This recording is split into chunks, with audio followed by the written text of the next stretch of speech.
1 Prologue. Summon/Bijou talking. Summon/Bijou thinking. Talking. Thoughts. I do not own Naruto. Unknown place. In what looked like the lab of a mad scientist, a spiky orange-haired woman could be seen looking through a bunch of folders. The woman was noticeably pregnant. The woman had been looking through the pile of folders for a little bit. That was until she found whatever she was looking for. So I was right. Orochimaru had other plans for my son. He just wants him to be his next body. Lucky for me and unlucky for him, I am not a normal woman. I may have not been doing any ninja work for the past few years, but I was not the strongest of my clan for no reason. Now that I know what he wants my kid for, I need to find out what he was planning on doing and what he has already done to him, thought the woman, and started to look through the piles of files again. It took the woman quite a while since she had to find what she was looking for. She had found a total of 5 files of what Orochimaru had already done. She also found another 25 files of what Orochimaru had planned on doing to her kid. It seems like he was planning on giving him pretty much every bloodline in the world. He has already given him the bloodlines of the Senju, Uchiha, Kagaya, 6-arm clans, and the bloodline of the 3rd and 4th Raikages. With all of these, he would be a monster. It seems like he has my clan bloodline and has the possibility to awaken the Senju, Uchiha, Kagaya, 6-arm clans' bloodlines. There is also the chance that he will also get their monstrous bodies. It also seems like the egg of the person that Orochimaru used is a part of the Uzumaki clan. So it also seems like he will have the large amount of chakra of the Uzumaki clan as well. I think that I will make sure that I will destroy all of these notes of experiments, especially the one that has my son in it, thought the woman, and placed 2 seal papers on the piles of files. The woman activated one of the seal papers. This caused the paper to explode in a blast of fire. She left the room, but she had activated the second paper. But this paper did not do anything. I think that I will go and find where he has the scroll with everything he has on the bloodlines her son had already. She ended up reaching a room that had quite a few scrolls. She made a few clones. She and her clones grabbed as many of the scrolls that could be helpful for her son. She found a few scrolls on each of the few 5 clans' bloodlines he had. She also found a few scrolls on exactly what Orochimaru had done to his body, just in case her son would have the same ability. She also placed the same papers in the room of files. She had activated both of them. Once she did that, she left the lab. It did not take her that long to leave the lab, and once she had got away from the lab, she went through some hand signs. "Oh, it has been a while since you summoned me, Mito," said a female voice. "Yes, it has been a while since I did summon you, Kentor," said Mito. "So may I know what I can do for you?" asked Kentor. "Yes, I would like to get some help to travel to the nearest village. At least if it is not the water country. I noticed that they were starting to get wary of anyone with bloodlines, and since I do have one, I do not think that it would be best if I go there," said Mito. "Well, you are lucky the closest village is not water country. It is the Leaf Village. It would not take me that long to reach it. I also noticed that you are pregnant. Can I know how the father is?" asked Kentor. "Well, the father is Orochimaru. But before you say anything, I did not sleep with him. He put an egg in me, but I found out that he had other plans for my kid. He just wanted to make the perfect body," said Mito, and got on top of Kentor. That does sound like something that a summoner of the snake contract would do. "So how is the mother?" asked Kentor, and started to head to the Leaf Village at a decent speed. "Well, the mother, as you said, is an Uzumaki clan member. I could not find out who it was, but I think it is Kushina Uzumaki, the last known living member," said Mito. "Well, if that is so, are you going to let her know?" asked Kentor. "I do not think I will, but I will probably leave a note for my kid if anything was to happen to me to let it know," said Mito, and there was a massive explosion. "That is a smart idea, but are you going to leave your scythe with your kid?" asked Kentor. "I do not think it will suit him, but I do have a feeling that he would be able to use it efficiently," said Mito. "So you know what gender your kid is?" said Kentor. "Yes, I do know what gender my kid is. I learned what his gender was yesterday," said Mito. 12 hours later. It took Kentor about 12 hours to reach the Leaf Village. However, she stopped a few minutes away from the gate. I think this is where I leave you, Mito, said Kintor. Yes, I think it is. But can you take the scroll for me? It has everything that my son has the opportunity to awaken. Plus it also has the information on what Orochimaru did to himself, said Mito. Yes, I will take it with me, Mito. I will make sure that you can get it at any point, said Kintor and took the scroll. Once Kintor had gone back to her summoning realm, Mito started heading to the Leaf Village gates. Halt there. State your name and the reason you are coming here, said Guard 1. My name is Mito and I am here to settle down. Plus I also want to have a place for my kid to live, said Mito. What is your past name? Asked Guard 2. My clan forgot their last name, so I do not know what it is, said Mito. You will need to talk with the Hokage to see if you can live here, said Guard 1. Thank you for letting me know, but can I get shown to the Hokage office? Asked Mito. Yes, you can, Mito-san. I will be the one that will be showing you there, said Guard 1. Thank you, said Mito. After Mito said that, she and the guard started to head to the Hokage office. On their way to the Hokage office, the guard asked if she would like to go to the hospital for a checkup.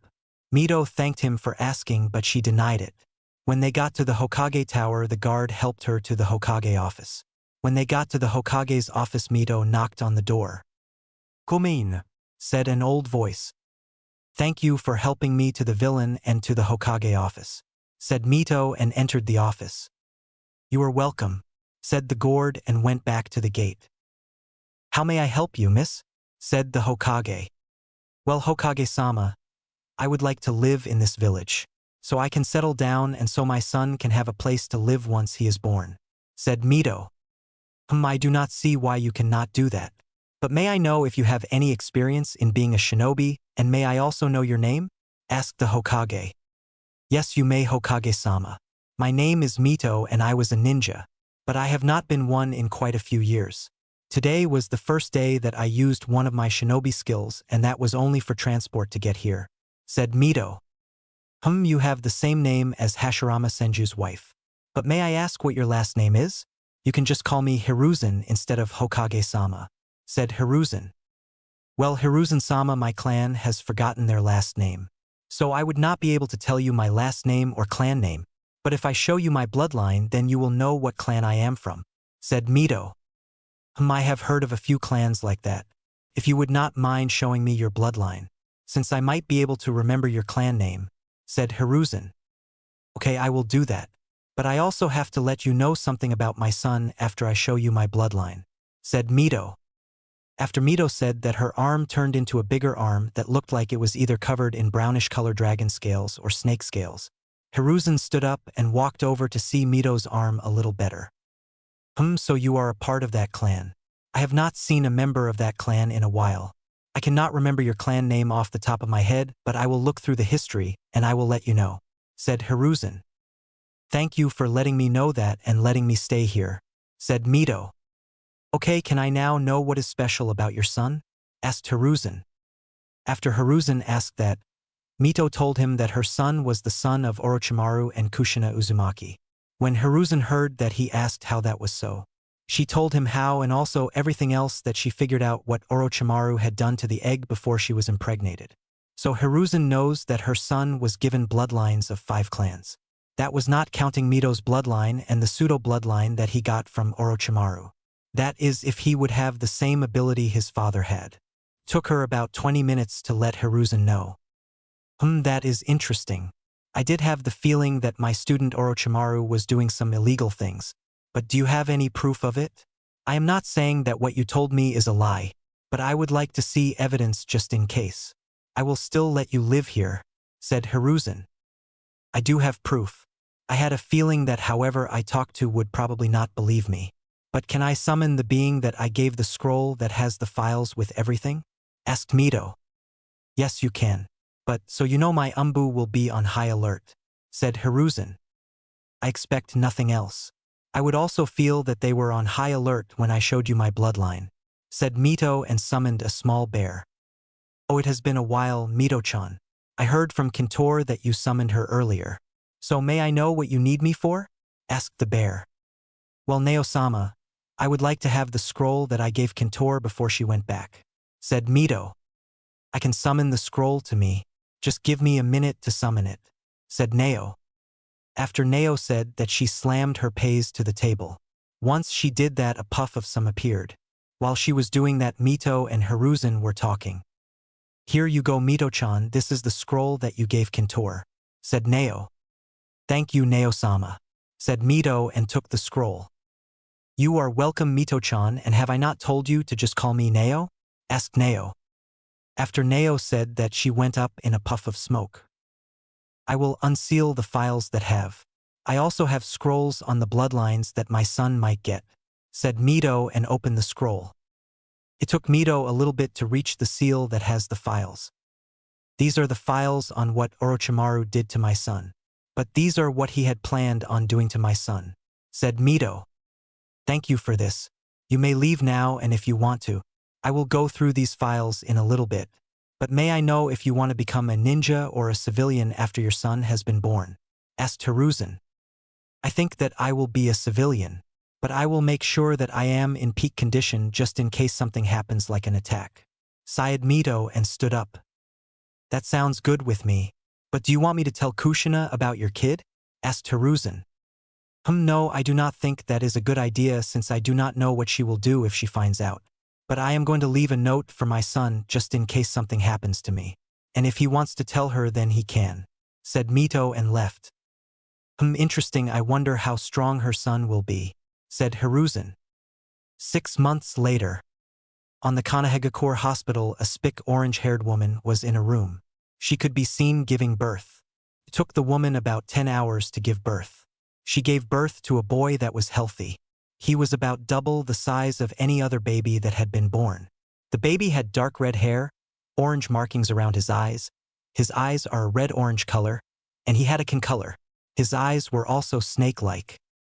Mito-san, you gave birth to a healthy baby boy. Do you want to hold him? Asked a nurse. Yes, I would, Akari-san, said Mito. Here you go. But Tsunade-sama might want to do a checkup on him.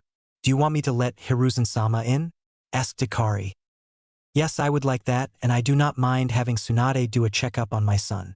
But may I know why she would be doing a checkup on my son? Asked Mito. Well, Tsunade-sama likes to look at any babies that are either smaller or bigger than the average baby. Since your son is about double the size of a normal baby, she might want to look over him.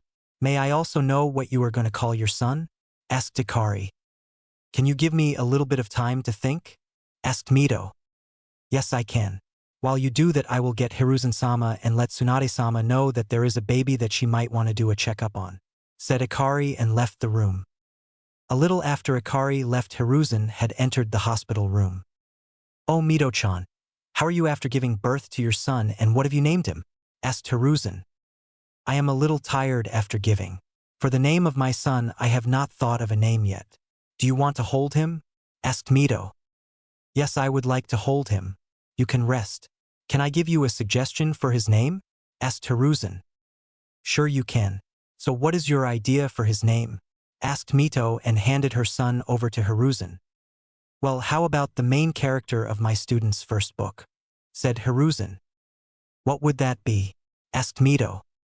It would be Naruto, and it is from the tale of the utterly gutsy shinobi, said Hiruzen. That sounds good with me. Can you let Akari know once she gets back, because I think I am going to sleep. Oh, if Tsunade comes with Akari, I do allow her to look over my Naruto, said Mito and fell asleep. Once Mito had fallen asleep, Hiruzen looked at Naruto. When he saw Naruto, he noticed that he looked similar to Orochimaru.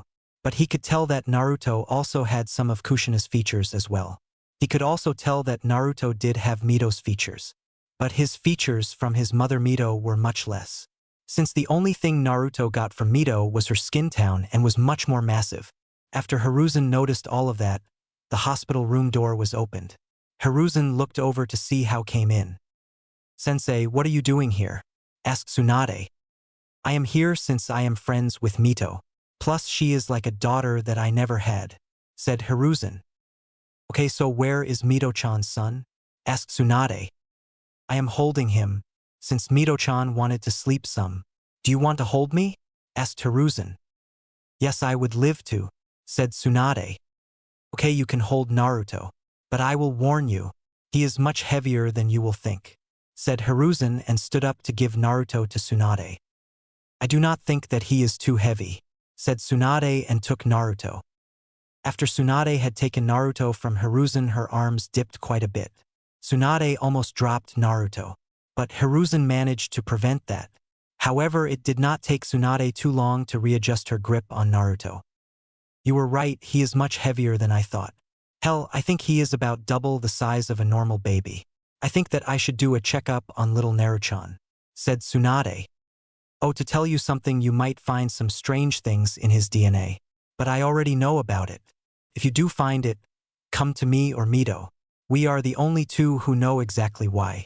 But my Umbu knows the bare minimum, said Hiruzen. Okay, I will do that.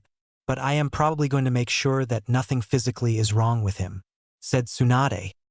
I do not exactly know what you will find, but there might be some strange things with Naruto's body. So can you let me know? I will also explain the minimum around the true reason Mito joined Konoha, said Hiruzen. Okay, I will let you know, said Tsunade. After Tsunade said that she placed Izuku on a crib-like thing. Once Naruto was placed in it, Tsunade's hands started to glow a light green. But before Tsunade could place her hands on Naruto's body, she was stopped by Hiruzen. To let you know, you might struggle using your mystical palm on him, since of his mother's bloodline, said Hiruzen. I think that I can deal with it, especially since I was the one that did her checkups, said Tsunade. That may be true, but you have to remember we do not know if Naruto has it and Mito-chan has mastered it. So she can prevent others' chakra and Naruto is a newborn, said Hiruzen. Okay, I will be careful, said Tsunade. 4 years later. It has been 4 years since Naruto was born. Naruto was a happy kid even though he was much taller, stronger, and durable compared to anyone around his age or 2 years older than him. With the bloodlines that Orochimaru had tried to give Naruto, for the most part, they have not awakened yet. He has only awakened his mother's bloodline. His mother had started to teach him how to somewhat control it. But since Naruto has not unlocked his chakra, he will not have that good of control over it. However, Mito had gained an illness that Tsunade was not able to hear her of. But before Mito had gained the illness after the Nine Tails attack.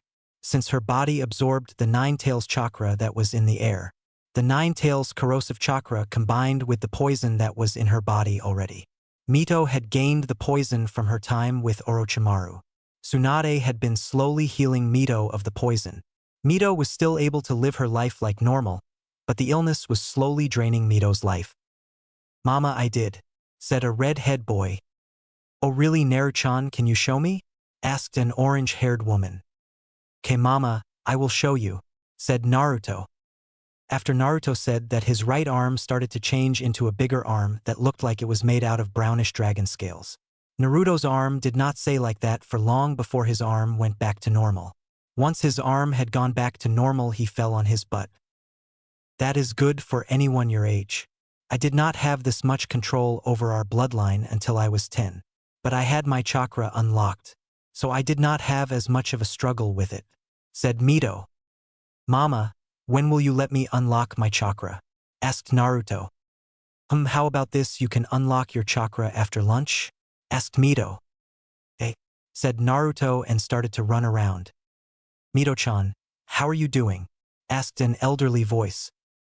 Hiruzen-sama, I am doing just fine, but I am a little tired. How about you? Asked Mito. I am doing just fine as well, but I am surprised that I feel this well after the Nine Tails attack. May I know why you are going to let Naruto-chan join the academy? Asked Hiruzen. I will probably let him join the academy when he turns 4 in a few weeks, said Mito. That does make sense. He will probably be mistaken for a kid a year or 2 old, since of his height and his size.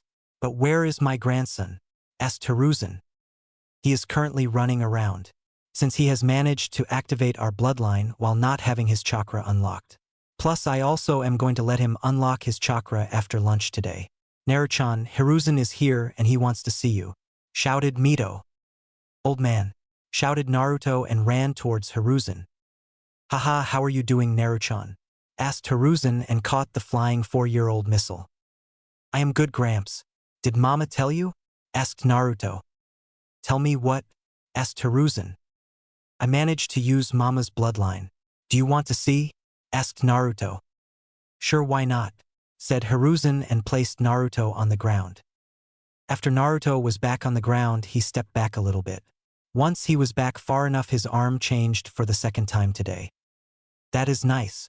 I do not know of anyone that has managed to do anything like this. Even the kids that are a few years older than you, and you did all of this without having your chakra unlocked. You are one hard worker and a genius, said Hiruzen. Thank you, Gramps, said Naruto. I think it is time for us to have lunch, said Mito. Can we have barbecue? Asked Naruto. I think it would be better if we have something other than barbecue to eat. That is the only thing you love it. But why do we not try something else? Asked Mito. How about you come with me and we can go and try some ramen, said Hiruzen. Sure, why not? Sighed Mito. What is ramen? Asked Naruto. You will find out once you try it. But it is like soup, said Mito. Okay, said Naruto. After Naruto said that, the group of 3 left and headed to get some food. 2 years later. Over the last 2 years, Naruto had joined the Ninja Academy when he was 4 years old. Mito had trained Naruto how to use their bloodline even better, and she also taught him in chakra control. Even though Naruto had around high Jounin chakra level, he had managed to get a high Chunin. Naruto had made a few friends at the academy. However, he could tell that his mother was not doing the best, especially since she had been staying in the hospital more often. Naruto would go to visit his mom at the hospital after every day of school. Today for class you are going to be learning about, said the instructor. But she was interrupted by the door being opened. The person that opened the door was a member of the Umbu. She went over to the Umbu member. Umbu-san, how may I help you? Asked the instructor. All that Umbu did was give the instructor a note. After she had done that, she left. The instructor opened the note to see what it said.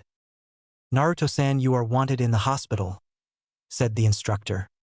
Before she could finish saying whatever she was saying, the window and some of the wall that was next to Naruto broke. She stopped what she was saying when she heard that, and she looked up. Once she had looked up, she saw that Naruto was gone. Well, it seems like Naruto is gone. Do any of you know where he lives? Asked the instructor. I know where he lives, Lucy-sensei, said a brown-haired girl and a blonde-haired girl. After school, can you let Naruto-chan know that he does not need to come back to the academy for the next week? Tenten-chan or Samui-chan? Asked Lucy.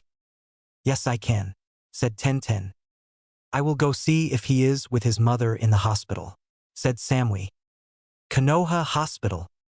Once Naruto got to the hospital, he opened the doors and ran to his mom's room.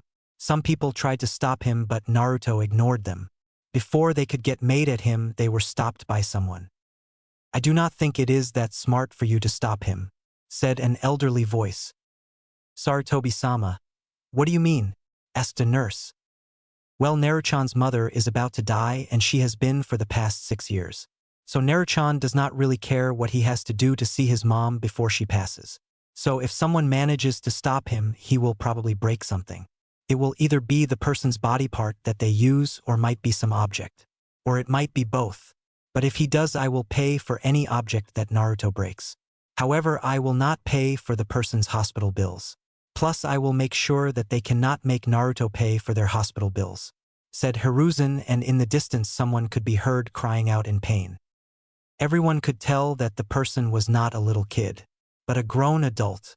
When they heard that Hiruzen started to walk in the direction it came more, Naruto had managed to get to his mom's hospital room. Mito's hospital room.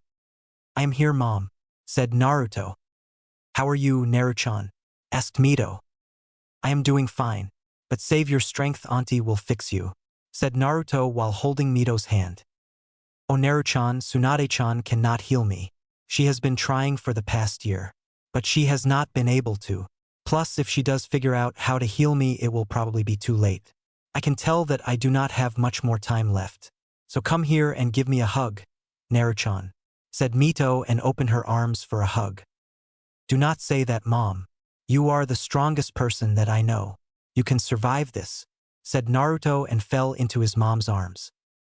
Oh my sweet baby. I may be strong but this illness has never been seen before. So Tsunade-chan will not be able to find a way to heal me before it is too late, said Mito while hugging Naruto. No, you are going to survive this. You are stronger than you think, said Naruto with tears coming from his eyes. For Naruto, his eyes felt like they were slightly burning, but he just ignored the burning feeling. Naruto-chan, look at me. I want to see your face before I pass, said Mito and gently lifted Naruto's head to look at her. Once Mito did that, she noticed that his eye had changed into a red iris and black pupil, but with one distinctive kama-like pattern called tomo swirling around the pupils. When she noticed that, she smiled at him, since she realized that her son had activated the Sharingan from the Uchiha blood he had. Because of Orochimaru messing with his DNA, she had let go of head, and after she did that, he moved his head back to where it was, before Mito had moved it. Once Naruto's head was no longer looking at his mom's face, Hiruzen had walked in. How is he taking this? Asked Hiruzen. As well as you think. But he has gained those eyes. So can you possibly find someone to teach him to use them properly? Asked Mito while stroking Naruto's head. I think I can do so, said Hiruzen. Thank you, said Mito and kissed Naruto on the head. Mito did not last much longer. She only lasted about an hour longer. However, 10 minutes after Mito passed, Tsunade had rushed into the room. Naruto was curled up next to Mito while holding her arms. He had teary marks coming from his eyes. I have figured out how to heal Mito, said Tsunade, but she noticed the sad expiration on her sensei's face. You are a little too late, Tsunade-chan. Mito-chan passed about 10 minutes ago. But can you make sure that Naruto-chan does not have the same illness? Asked Hiruzen. Yes, I will do that, sensei, said Tsunade while having tears in her eyes. After Tsunade said that, she quietly walked over to Naruto and Mito. Once she got there, her hands started to glow. She checked if Naruto had the same illness that his mom had. So does Naruto-chan have it? Asked Hiruzen. No, he does not.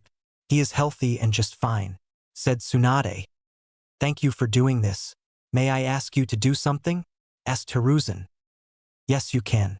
What do you want me to do? Asked Tsunade. Can you get your student Makoto? Because Mito-chan asked if I could get someone to help Naruto-chan train the Sharingan that he awakened, said Hiruzen. Does this have something to do with what his father did to him? Asked Tsunade. Yes, it does. I will let you tell her that, but I will explain the rest, said Hiruzen. Okay, I will do so, said Tsunade. I do not own Naruto. 4 years later. It has been 4 years since Mito died. Took Naruto a few weeks to get over his mom's death. After Naruto had finally gotten over his mom's death, he was met by Hiruzen, Tsunade, and a black-haired woman. Naruto asked how the other woman was. The woman was Makoto Uchiha. He asked what she was doing there. Hiruzen told him it was one of the things that his mom had asked for. He also asked if they could. Naruto had let them into his house that he had inherited from his mom. When they were in the house, Hiruzen explained to both Naruto and Makoto about what Mito had told him when she joined the village. Hiruzen also let Naruto know that his mom had left a note for him that would explain a little more. Naruto went to look for the note and it was in his mom's room. He grabbed it and read it. After all that happened, Makoto had taught Naruto how to use the Sharingan. He ended up mastering it a little after he turned 10 years old. It would have taken him less time. But Naruto was also training on the things he already knew. Plus, he was also doing a training schedule that his mom had made for him. By the time it came for Naruto to graduate from the academy, he had become the level of a high Genin to low Chunin. That was when he was not using any of his bloodlines. But while using any of his bloodlines, he was a mid to high Chunin. He had also most become a low Jounin level while using any of his bloodlines. Once Naruto's academy class had reached their last year of being in the academy, the Hokage tried to put the clan kids in with them. However, he was stopped by Hiruzen. Flashback starts. Okay class, today we are going to be having the Hokage joining us today, said Lucy. After Lucy said that, the door was opened by the Hokage. Once the Hokage had entered the classroom, he was followed by a group of kids that was about a year younger than them. I would like to introduce you all to new students to your class, said the Hokage. Hokage-sama, would it not be hard for them to know what is happening, since we have spent the last 4 years in the academy? Asked Naruto. No, they would not struggle. They all were taught by their clans, since most if not all of them are going to be the next clan head, said the Hokage. Minato, I think Naruchan is right. They all are at least a year older than the clan kids. Plus most of them are bigger than any of them. The only clan kid that is close to their size is the Akimichi heir. But there are kids like Naruchan who are much bigger than them. He is near the same size as most of the current genins, said Hiruzen. That may be true, but with the training from their clans should allow them to join this class, said Minato. How about this, you chose 3 of the clan kids and they can fight the top student of the class. If they can defeat them, then I have no problem with them joining this class, said Hiruzen. Okay, then I agree with that. Lucy-san, how is the top of the class? Asked Minato. Well, Hokage-sama, the top of the class is Niji Hyuga. But I do not think that he would be able to fight the 3 you chose. So I would suggest Naruto Okami, since he has defeated Niji-san in a match before. Plus Naruto-san has not yet lost a match yet, said Lucy. Well, then it will be Naruto Okami versus Natsumi and Menma Uzumaki, and finally it will be Sasuke Uchiha. So let's get going to the sparring ring, said Minato. On their way to the sparring ring, all the students were talking between each other. Hiruzen was walking next to Naruto, who was half asleep. So how do you think this fight will go, Naruchan? Asked Hiruzen. I do not know, but I have a feeling that it will not be that fun, even if I had to fight all of them at once. Since when I struggled in a fight against anyone it was bushy brows. But that was after he met the bigger bushy brows, said Naruto. It may go that way, but remember they might be stronger than you think, since all of them had been trained by their clans since they were 6, said Hiruzen. Wait, they have only been training for the last 4 years? Asked Naruto. Yes, that is true. That is the age most clan kids start their training. Why did you ask that? Asked Hiruzen. I started my training before I was 4 years old. I am 11 years old, so I have been training for a little over 7 years, said Naruto. Know that you mention it, you are right. Just make sure you do not hurt them too much, said Hiruzen. No promises, but I will try my best not to harm them. However, if I do, I will try to hurt them as little as I can, said Naruto and entered the sparring ring. A little after Naruto got into the sparring ring, a girl with red hair and 3 wicker marks on her face entered the ring. The first fight will be Naruto Okami versus Natsumi Uzumaki, said Lucy. After Lucy said that Natsumi readied for the fight, all Naruto did was remove one of his hands from his pants pockets. Fight, said Lucy and jumped back. After Lucy said that Natsumi rushed Naruto, she thought it would not be that hard to defeat him, since he was not taking her seriously. However, when she reached Naruto, she ducked a swing that came. It seems like you are better than I thought. Let's see if you can make me use both of my hands, said Naruto boredly. After Naruto said that, he sent another attack. However, this time Natsumi was not able to dodge this attack. She was sent flying out of the ring. Well, that was disappointing. I didn't even have to use much of my speed or strength, thought Naruto. The winner is Naruto Okami. Can the next fighter come? Asked Lucy. After Lucy asked that, both Sasuke and Menma entered the ring at the same time. Only one of you 2 can be in the ring at a time, said Lucy. It is fine, just let them both fight me. It might be a bit hard for me, said Naruto. Okay then. The fight will be Naruto Okami versus Menma Uzumaki and Sasuke Uchiha, said Lucy. After Lucy said that, both Menma and Sasuke both charged at Naruto. Like last time, Naruto attacked, but instead of doing a straight punch, he went for a kick. They had managed to dodge the attack, but Naruto went for Sasuke first and sent him flying out of the ring. Once Sasuke was out of the ring, he went for Menma. However, he did not have to send him flying out, since Menma was charging at Naruto. When Naruto noticed that, he jumped right over Menma. This caused Menma to run out of the ring. That was even less fun than the last fight, and this fight was against 2 people at once, said Naruto. Lucy-san, How is Okami-san not the best in class if he is this strong? Asked Minato. It is because of his grades. He does just enough to pass the thing he has to do. So grade-wise he is near the bottom. I just think that he is too lazy to try with the paperwork, said Lucy. After Lucy said that there was a burst of demonic chakra from where Natsumi was sent flying. This is interesting. It seems like the Hokage's kids have never taken a hit before, said Naruto and dodged a red blur. The red blur had gone into a tree, but before it could recover Naruto vanished and appeared at where the red thing was. Once he reached there his arm had changed into his transformed form. Naruto grabbed the red thing and brutally slammed it into the ground. After the red thing was slammed into the ground it stopped being red. The red thing was Natsumi. All Naruto did was transform his arm back to normal and walked away. All of that had happened within a few seconds. Well, it seems like the clan kids are going to be joining their generation. I also think that you should check up on our daughter, said Hiruzen. After Hiruzen said that, Minato rushed over to his daughter. Flashback ends. After that event, the clan kids joined the year before that year. The next 2 years went normally. When the graduation came for Naruto, he had passed the tests and was put on a team. Naruto was put on a team with civilians and their Jounin sensei was Kakashi Hatake. It was Team 5 that Naruto was on. Day after graduation. In a training ground there were 3 kids waiting. 2 of them were black-haired civilians, so they both did not have anything really interesting about them. However, the last kid had some interesting feathers. He was much taller than the other 2 and he also had more muscles as well. He had red long spiky hair, tan skin, red-orange eyes, and orange markings around his eyes. Naruto has a body similar to OG Broly from Dragon Ball Z, but he is shorter than him. He is around 5 feet 6 inches. I wonder when our Jounin sensei will get here.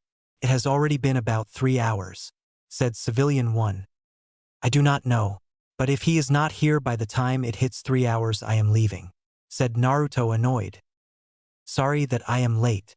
I was helping an old lady with her grocery and she lived on the other side of the village, said Kakashi. I highly doubt that, since you had been watching us for the past half an hour, said Naruto. That does not matter. You are going to be doing a test to see if you can become an official genin, said Kakashi and pulled out 2 bells. I thought that we were already genins, said Civilian 2. Oh, that test in the academy was to see who has the chance to become a genin. Not to see who will be a genin, but to let you know this test has a 66% chance of failure. So there is only a 33% chance of passing, said Kakashi. So what is this test going to be? Asked Naruto. You will have to take one of these bells from me, said Kakashi and put the bells on his side.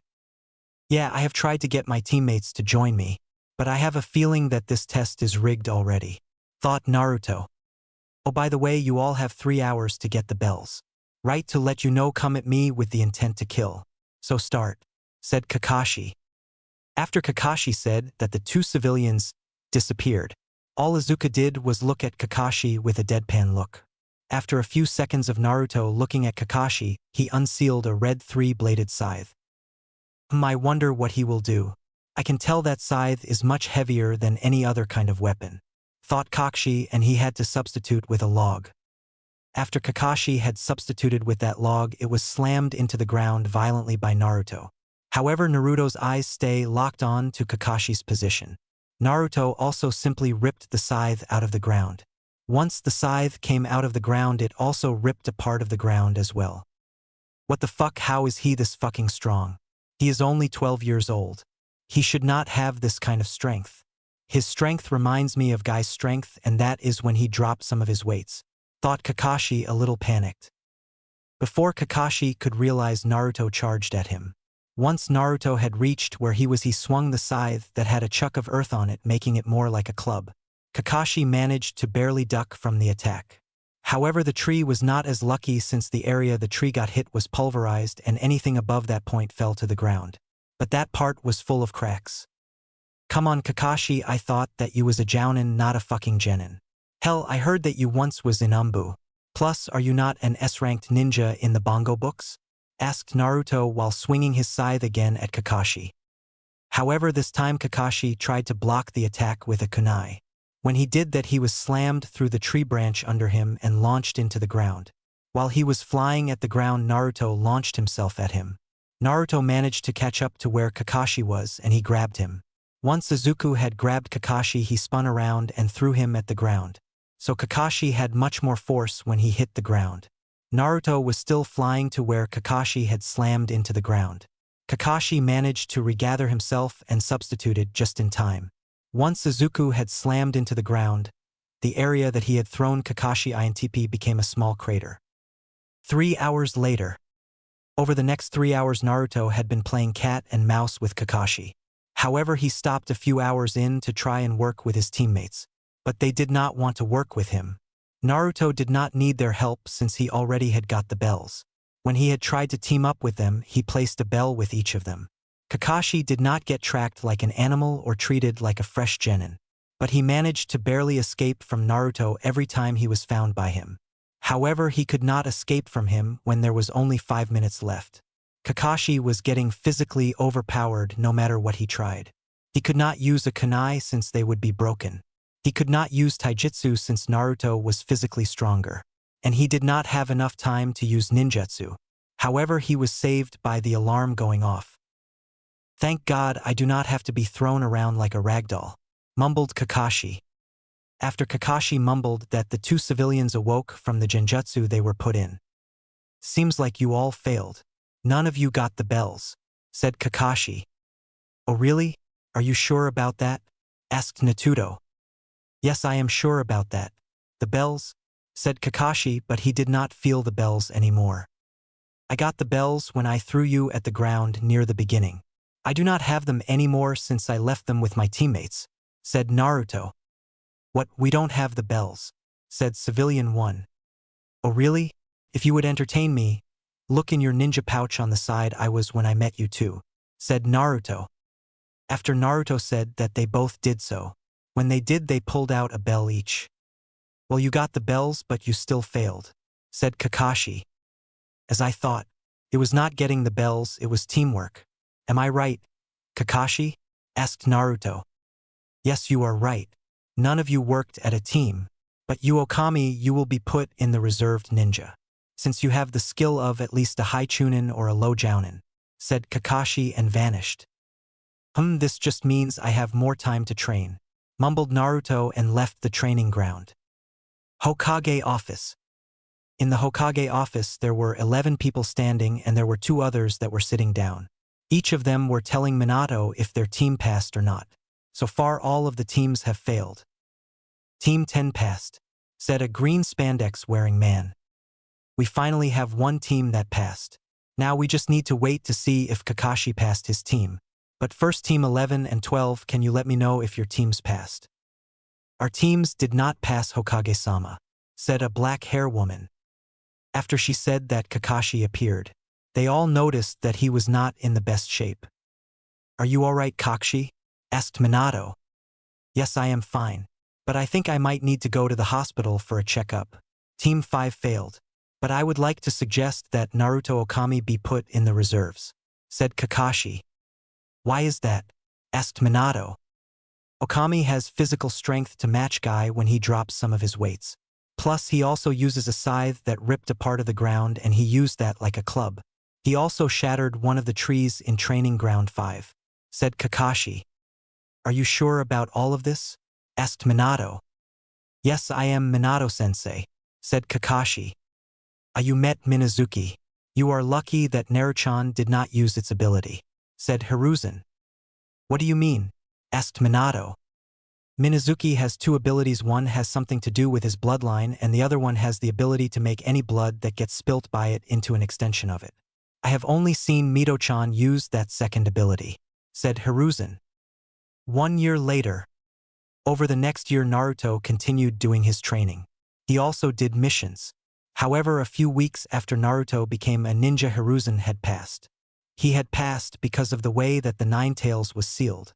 Minato had made a seal that would not kill the person that uses it.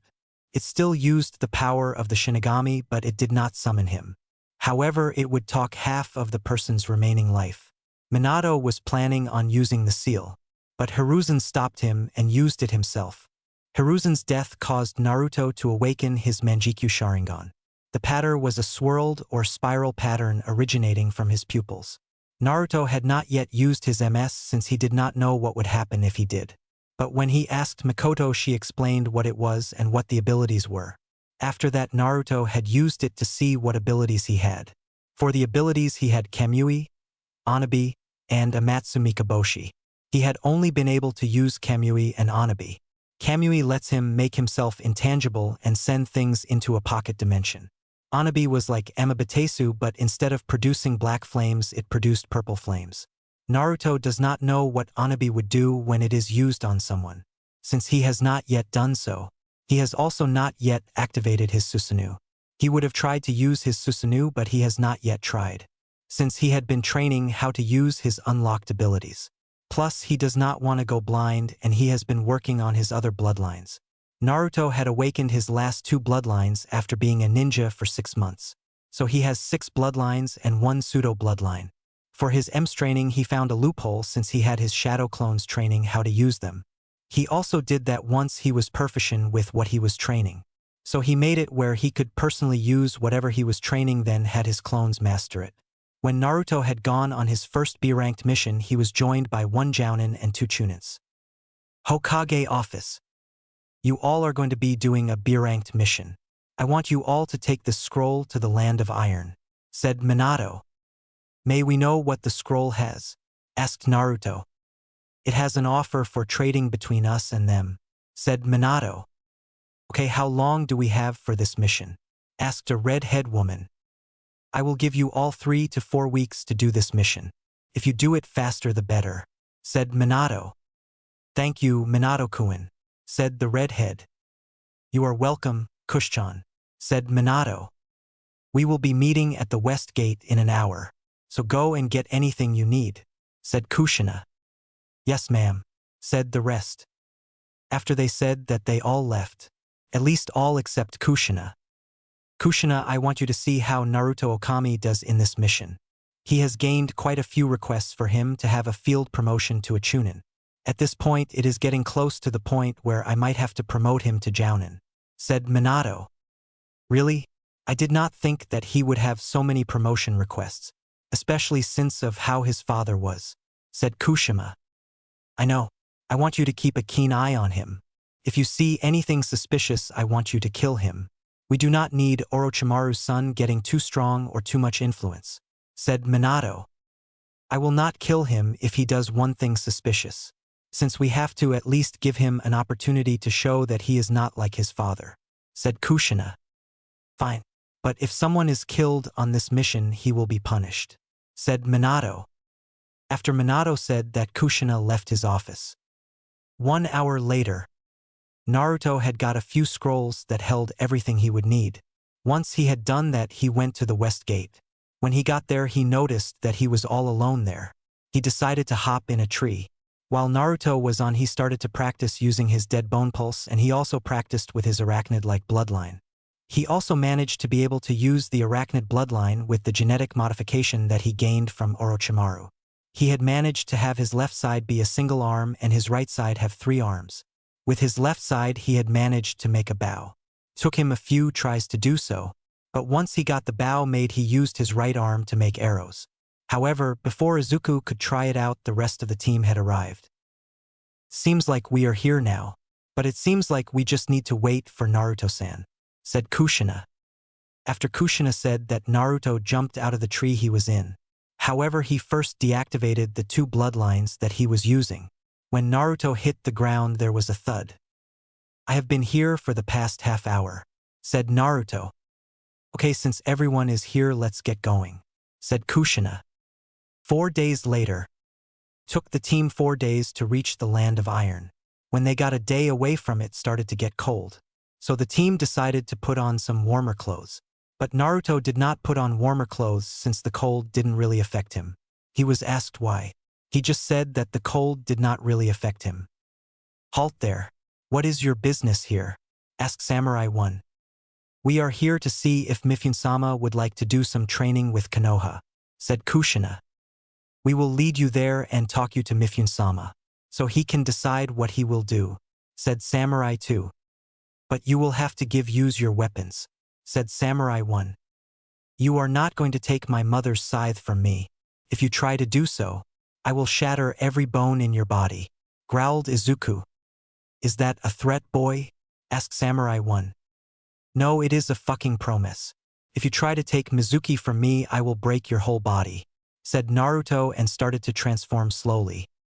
That will not be necessary. I have heard everything. If this scythe is the Minazuki I think it is, he would not have to worry doing that since that weapon would kill you, said Mifune. Oh Mifune-sama, I did not notice you there, said Samurai 1. Sir, you do not need to worry anymore, so you can stop transforming. But may I know what your name is and can you show me your scythe? Asked Mifune. After Mifune asked that, Naruto stopped transforming and turned back to normal. My name is Naruto Okami, but why do you want to see my scythe? Asked Naruto. Well, Okami-san, I had a friend that had a scythe that had the same name as yours. I just want to see if it is the same weapon, said Mifune. Okay, you can see Minazuki, said Naruto and unsealed Minazuki. Oh, so it is the same scythe. May I know what your mom's name is? Asked Mifune. Her name was Mito Okami. She passed away about 7 years ago, said Naruto. I'm sorry to hear that. We were good friends. She was also one hell of a swordswoman. If you would like to have some tips on using her, I am willing to help you, said Mifune. Thank you for the offer, Mifune-sama. But I think I will try and find a weapon that suits me better than Minazuki. She is a good weapon, but she is not my cup of tea, said Naruto. Well, you can go and look for a weapon. But if you are struggling to find a weapon, you can ask me to introduce you to the blacksmith that made my swords, said Mifune. Thank you for the offer, Mifune-sama, said Naruto and bowed. You two can also look around, while me and Kushina-san talk about this trade opportunity, said Mifune. After Mifune said that, Naruto and the two Chunins went to look around. Naruto went to the nearest weapon shop. He did not find a weapon that felt right, but he did get some new kunais and shurikens. However, he noticed that the weapon that felt best in his hands were the broadswords. Once he was done looking in that shop, he left. Over the next 3 hours, Naruto went to every weapon shop. Yet he had not found a weapon he liked. After doing that, he went to pretty much every weapon shop. So he stopped looking for a weapon and went to a training ground. He went through the style for Minazuki. Naruto had been doing them for 2 hours before he stopped. However, before he started up doing the style, he was stopped by Mifune. So were you able to find a weapon that suits you better than Minazuki?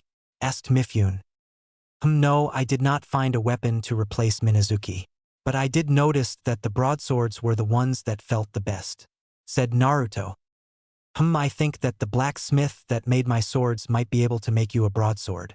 If you would like to follow me, I will lead the way to his blacksmith shop, said Mifune and started to leave. Okay, but I am fine if he cannot make me one, said Naruto and followed Mifune. It took the two 10 minutes of walking to reach a medium-sized house. When they got there, Mifune knocked on the door. It was opened by an old man who was using a katana as a can. Miyamoto-sensei, how are you doing today? Asked Mifune. I am doing just fine. But what do you need? Asked Miyamoto. What says that I want anything from you? Asked Mifune. You only meet with me about twice a year and you have already met me for the first time this week. But you usually do not meet me for a few more months. So may I know what you want? Asked Miyamoto. You know my friend Mito Okami? Asked Mifune. Yes, I remember her. I was friends with her father. Plus I also made her scythe, said Miyamoto. You know my mom and my grandfather? Asked Naruto. Oh, sorry, I did not notice you there, Sonny. But what do you mean by your mom and your grandfather? Asked Miyamoto. It is fine. My name is Naruto Okami, and I am the son of Mito Okami. Plus I also have Minazuki, said Naruto. Oh, really? Come in. I would like to get to know you better, said Miyamoto. After Miyamoto said that, Naruto and Mifune both entered the house. Once they entered the house, they both saw that the forge was on. Lori, come here, I would like you to see one of my creations, said Miyamoto. Coming, Gramps, said Lori. A few minutes after Iori said that, A black-haired boy entered the room. While they were waiting, Naruto had summoned Minazuki. "Oh, I have not seen this scythe in quite a few years. Can I hold it?" asked Miyamoto. "Yes, you can, Miyamoto-sama," said Naruto and gave Minazuki to Miyamoto.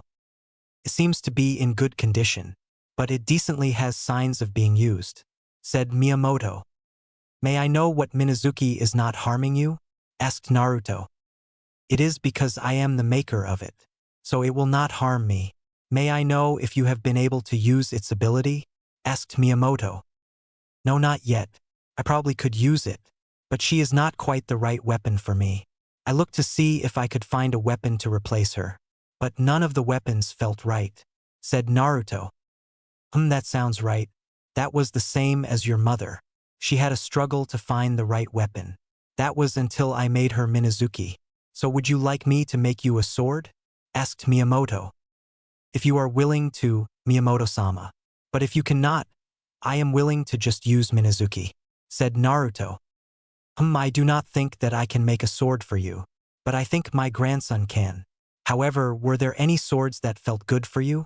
asked Miyamoto. "What, Gramps, you want me to make a sword for a stranger?" shouted Iori.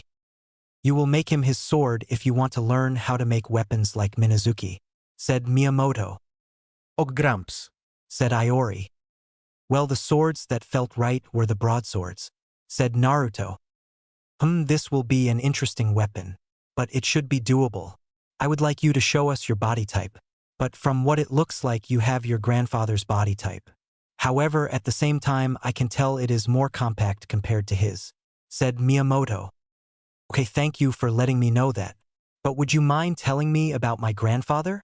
asked Naruto. "Yes, I am willing to tell you stories about your grandfather," said Miyamoto. "And Naruto's weapon is Kenpashi's Shurikai, but it is the size of his Bankai. However, the handle is much shorter. Mito's scythe is like Hiden's scythe, but it is black and the blades are double the size. I do not own Naruto." 2 weeks later. The team that Naruto was on had spent the last 2 weeks in the Land of Iron. The main reason they were still there was because Mifune was giving Miyamoto and Iori as much time to make Naruto's sword. However, he could not delay the amount of time if he was going to sign the train offer.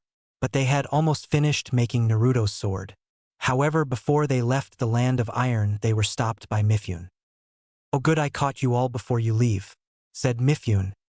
"Well, we had to find where Naruto-san was," said Kushina. "Like I told you, I was going to be in one of the training grounds. All you did was say okay. You never asked what training ground or for how long," said Naruto. "That really does not matter. Naruto, Iori has finished your blade. So do you want to go and get it?" asked Mifune. "Sure, why not?" said Naruto. "Can we join you?" asked Kushina. "I do not mind, but it is up to Mifune," said Naruto. "If it is fine with you, then it is fine with me. But I do not think that Miyamoto will let them into his house," said Mifune. "That is fine with us. I have never seen someone get a blade that was made by the Musashi family. I also have not seen a blade that was made by that family," said Kushina. "That is a lie. You have seen a blade that was made by the Musashi family.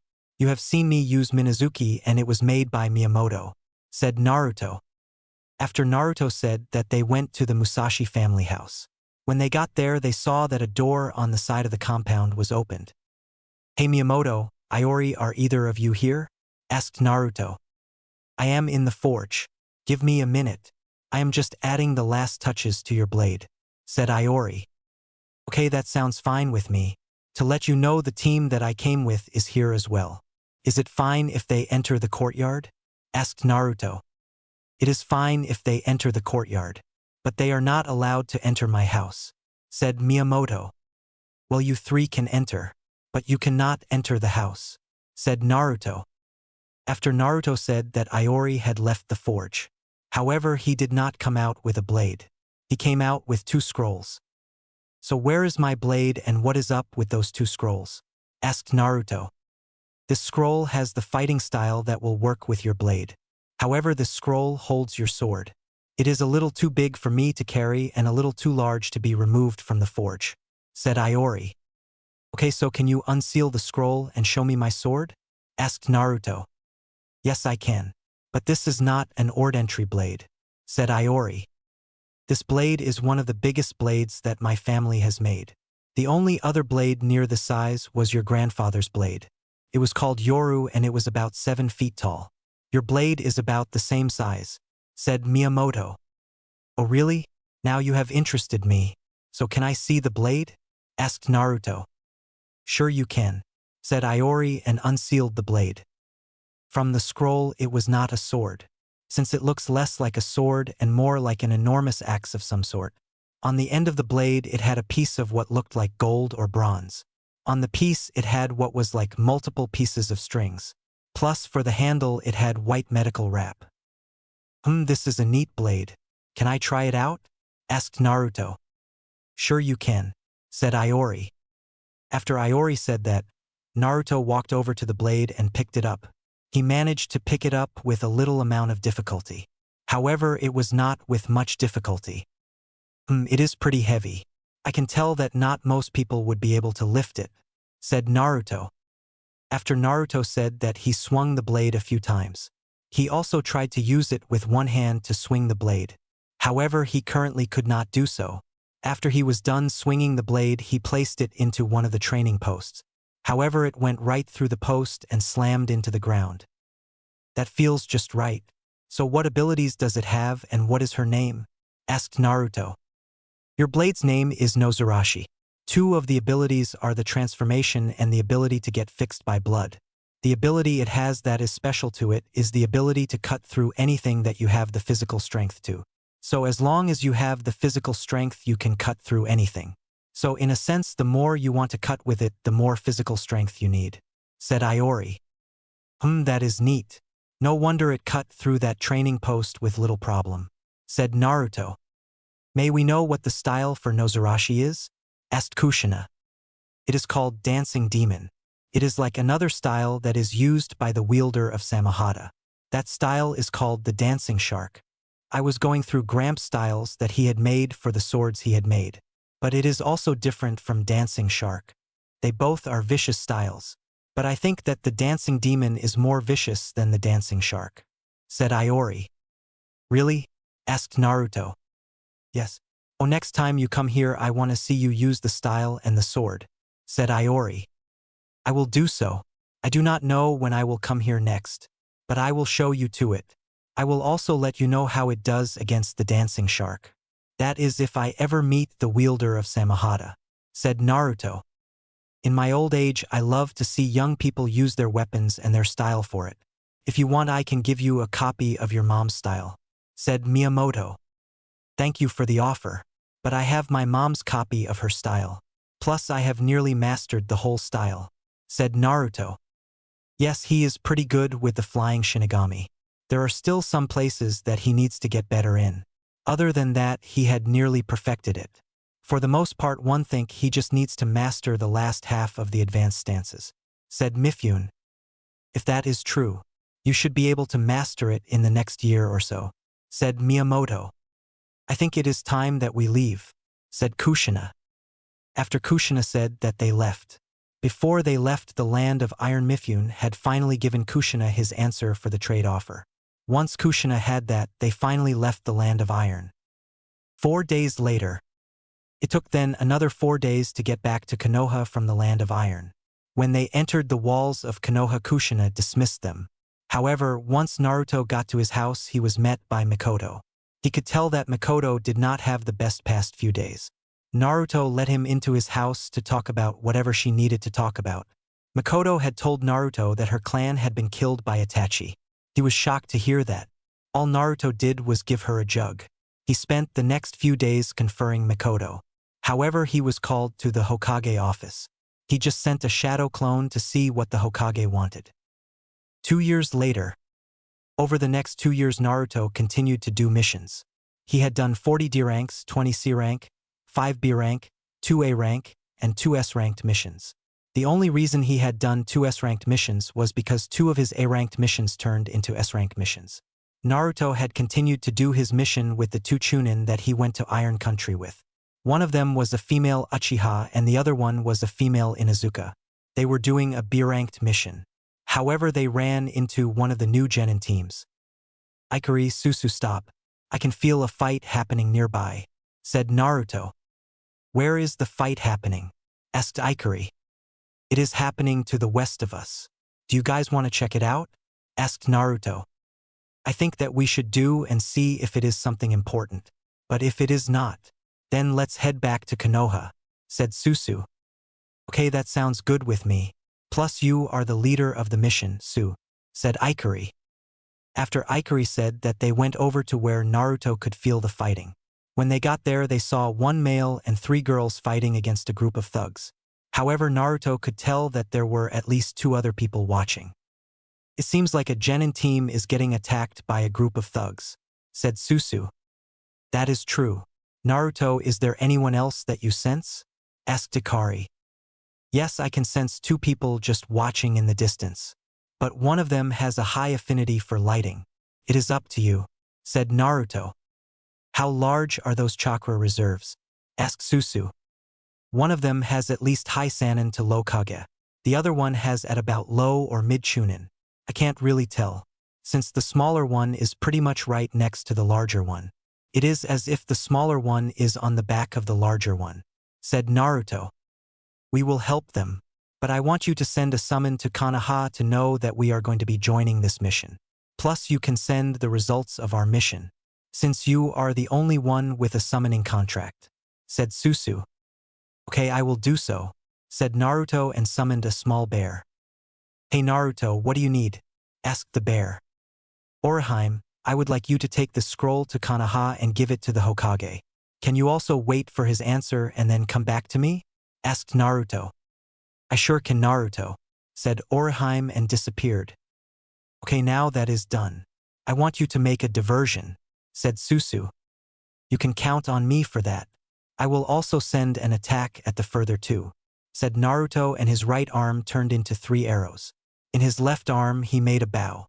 He notched the 3 arrows and sent them flying. Once the 2 hit the ground, they exploded. However, before he shot the 3rd arrow, he removed his headband. When he did that, there was a red 3rd eye. He looked over to where the other one was and shot it. The arrow was covered in lighting. This caused the arrow to fly with even more speed. In the distance, there was a massive explosion. "I think that was a little overkill," said Susu. "No, I do not think it was. That did not hurt them. They managed to get away. But I can tell that they did not get away without getting hurt. That should stop them from attacking for at least a week, maybe 2 if we are lucky," said Naruto. "I think we should meet the team," said Ikari.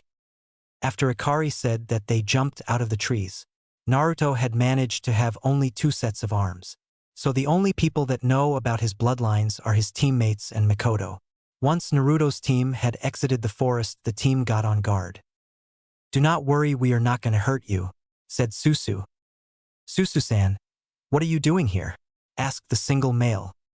"Mito-chan, you are back. How are you doing?" "The reason my team is here is because Naruto felt the usage of chakra," said Susu. "Really? Then why did you come here?" asked Obito. "Well, Naruto said that he sensed 2 more people that were just watching. Plus he said that one of them had around Kage-level resources," said Susu. "Really, I did not feel anyone with that amount of chakra," said Obito. "It was because they were just far enough that anyone that is not a good enough sensor, they would not be able to sense them," said Naruto.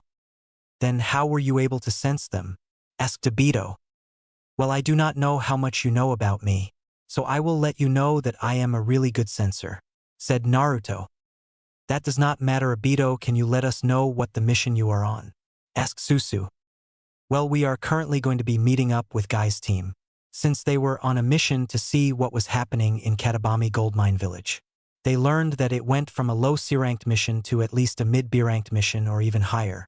The reason it happened like that is because Guy said that the leader of the ground was Raiga Kurosaki. But with your help, I think it will not be much more dangerous," said Obito. "Okay, lead that way. We will join you," said Susu. "Alright, I will introduce you to my quaid once we are somewhere safer," said Obito. "That sounds good with me," said Susu. "Alright, we are going to be leaving now," said Obito. "Hey Su, are we going to be joining them?" asked Ikari. Yes, we are going to be joining them, since this mission could turn into a high-ranked mission, said Susu. Okay, me, my Ninken, and Naruto will be taking the back, said Ikari. That sounds just fine. Make sure you do not harm them back there, said Susu. After Susu said that they all got into formation. The formation had the 3 genins in the middle. Naruto and Ikari were in the back. Ikari's Ninkens were on the right and left. For the front there was Susu and Obito. It did not take them that much longer to meet up with Team Guy. Naruto had summoned Noarashi and had it on his back. They tried to ask him about it. All Naruto did was say that it could wait until we would reach somewhere safe. When Team Reserves and Team Obito had met up with Team Guy, they were waiting in Katabami Gold Mine. Susu and Obito asked to get a better rundown on what happened on their mission so far. While Guy was letting them know what had happened, Orochimaru had appeared near Naruto. Katabami Gold Mine. Hey Naruto, I am back and I have a scroll from the Hokage, said Orochimaru. Really? Can you let me know what the Hokage told you? Asked Naruto and went towards Orochimaru with Noarashi on his shoulder. Well, he thanked me for the mission report and told me to give you this scroll. Plus, he also told me to let you know that he is going to be sending Team 7 once they return from their mission, said Orochimaru. Okay, I will let Susu know that and I will give them the scroll. But I do not think that Team 7 will come after the mission they are doing. I think it will be one of their Jounins on that team. However, I will still let them know what you told me. You can go back whenever you want, said Naruto and grabbed the scroll from Orochimaru. Hey Naruto, where are you going to get your personal summon? Asked Orochimaru. Are you not my personal summon? Asked Naruto. No, I am not. I am the daughter of your mom's personal summon, said Orochimaru. I will do that after I give Susu, Guy, and Obito the scroll, said Naruto. Okay, I will stay with you until you do that, said Orochimaru and walked next to him. Oh shit, stats, calm the fuck down, talk like normal people, shouted Naruto. What do you need, Naruto? Asked Susu. Know that you 3 are not acting like little kids fighting over a toy. I have a scroll from the Hokage and a message from him as well, said Naruto. What is the message and can we get the scroll? Asked Obito. The message is that Team 7 will be joining us. However, I do not think that they will be joining us. I think it will be one of the Jounins. If I do give you the scroll, will you act like you were? Asked Naruto. No, we will not, said Obito. Good. Sukach, said Naruto and tossed the scroll at her. Put on a shirt. We do not need people to see you shirtless, shouted Susu with a bright red blush on her face and caught the scroll. How is he so muscular? He is only 16 years old, thought Obito. His flames of youth are shining brightly, thought Guy. With Naruto and Orochimaru. Oh, I love making Suchan blush, said Naruto. Well, you are built like a brick shithouse, so any girl would be flustered when they see you, said Orochimaru. I know. That is one reason I love messing with Suchan and Ikari-chan, said Naruto. So where are you going to be summoning your personal bear? Asked Orochimaru. Probably in the same place that I was training at earlier, said Naruto. That should be a good area, since you do not know how big or small your personal bear is going to be, said Orochimaru. I wonder how long females are going to just watch me. Plus, I am also wondering how long the female genins are going to keep watching me, said Naruto. So you noticed them, said Orochimaru. Yes, I knew that they were watching me the whole time, said Naruto. So what are you going to do with them? Asked Orochimaru. Nothing. If I really feel like I could just use Shunish to lose them, said Naruto. So you are going to just let them watch you? Asked Orochimaru. Sure, why not? I really do not care if they watch me or not, said Naruto. After Naruto said that, it took them only a few more minutes before they had finally returned to where he was earlier. So how will I do this thing or work? Asked Naruto. Well, you will do the summoning jutsu again, but you will use the least amount of chakra, said Orochimaru. Okay, that sound doable, said Naruto and did the summon jutsu. After Naturo did that, a puff of smoke appeared. After the smoke had disappeared, there was a small bear. However, the bear had much more fur than Orochimaru. Plus, the bear was half the size of Orochimaru. How are you able to summon them? Asked Orochimaru. May I know why you are shocked to see this bear? Asked Naruto. After Naruto said that, the small bear turned to him. The bear clumsy walked over to him. When he saw that, he sat down. Once Naruto had sat down, the bear walked into his lap. When the bear entered his lap, he started petting the bear. This bear is not a normal bear. She is a part of the nearly extinct dire bear summoning clan, said Orochimaru, shocked. After Orochimaru said that, there was another puff of smoke. However, this time the amount of smoke was much more massive. Nana, where are you? Asked a massive-ass bear. After the massive bear said that, the bear in his lap gave out a small row. So what are you doing here, Nana? Asked the bear. The reason Nana is here is because she is my personal summon, said Naruto. What is your name, boy? Asked the bear. Well, my name is Naruto Okami, and I am the current summoner of the bear contract, said Naruto. I have heard about you from the few bears that visit me and my family, said the bear. May I know what your name is? Asked Naruto. Oh right, my name is Nezuko, and I was the daughter of the final dire bear contract. But there are only about 5 of us left, said Nezuko. Thank you for letting me know, said Naruto. Hey, I have a question for you. What kind of weapon do you use if you use one? Asked Nezuko. Well, I use 2 kinds of weapons. I use my mom's scythe, and I have a massive axe-like weapon. I can show you them, said Naruto. Yes, I would like that, said Nezuko. After Nezuko said that, he removed Nana from his lap and stood up. Once he had stood up, he summoned Noarashi in his right hand, and he summoned Minazuki in his left hand. I have not seen weapons like these before. They are proper weapons for the personal summoner of my daughter. Come on, Nana, let's go back, so you can start your training. Naruto, you will not be able to summon Nana for now on, but it should be around at least a year before you can summon her again, said Nezuko. Okay, that sounds alright, but would I be able to summon the other dire bears? Asked Naruto. You can summon pretty much everyone except me, Nana, and my father, since my father is the elder. So you will just need to wait to summon them, said Nezuko. Okay, thank you for that. Hey Orochimaru, are there any bears that I cannot summon from the bear contract yet?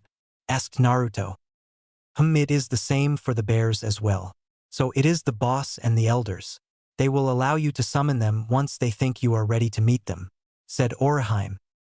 Okay, that sounds already. Well, I am going to be continuing my training. You 3 can leave if you want, said Naruto. 1.5 weeks later. Over the next 1.5 weeks, the 3 teams continued to train. For the most part, Naruto had trained by himself. However, he did offer the other members to train with him. There were only 2 people that agreed to train with Naruto. They were Tenten and Lee. Naruto and the 2 were not quite friends, however, they were not strangers. They were more like acquaintances. Naruto and Tenten trained with weapons. Naruto and Lee trained in taijutsu. Naruto even trained against both of them at once.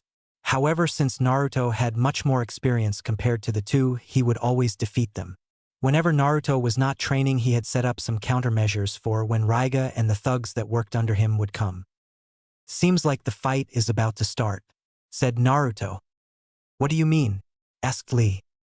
However, after Lee asked that, there were multiple explosions. Both Lee and Tenten looked at Naruto.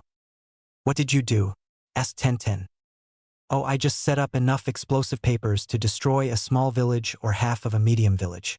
That should have dealt with quite a few of the thugs. Lee, Tenten, I want you 2 to go and let the others know what is happening, said Naruto, and summoned Noarashi. What about you? Asked Lee. I will make sure that Raiga will not interfere with you all defeating the thugs, said Naruto, and a lightning blocked attack. However, when Naruto had blocked that attack, there was a large amount of dust that was made. The next thing Lee and Tenten knew was that they got kicked away by Naruto. It seems like there is someone that is half decent, said Raiga. Oh really, you think that this is all I can do? Asked Naruto, and he started to transform. After Naruto had fully transformed, his weapon also started to transform as well. Naruto's transformed form made him into a brownish hulking figure with 2 horns, and it looked like it was covered in dragon or snake scales covering its body. The scales also had an orange tone to them. His weapon gained 2 massive boosters and had the scales as well. However, the blade edge looked like it was made out of a sharp white bone. "Oh, I have not used this form in quite a while," said Naruto and removed his headband. Once Naruto did that, he showed that he had 2 more eyes right above his first 2. "What the fuck are you?" asked Raiga, shocked. "Oh, you have never heard about a clan that could do this?" "Oh right, most of them cannot control their transformation and this form could not be used for most of my clan," said Naruto. "That does not matter. I will give you a fantastic funeral," said Raiga and charged at Naruto. Naruto also charged at Raiga. He could tell that the other person that he sensed earlier was on Raiga's back. Naruto swung Noarashi at Raiga. However, Raiga managed to barely jump back. But Naruto did not stop at that. He sent a punch with a spiked fist. Raiga managed to block the attack. However, Raiga could tell that the Kiba blades would not last getting hit like that again.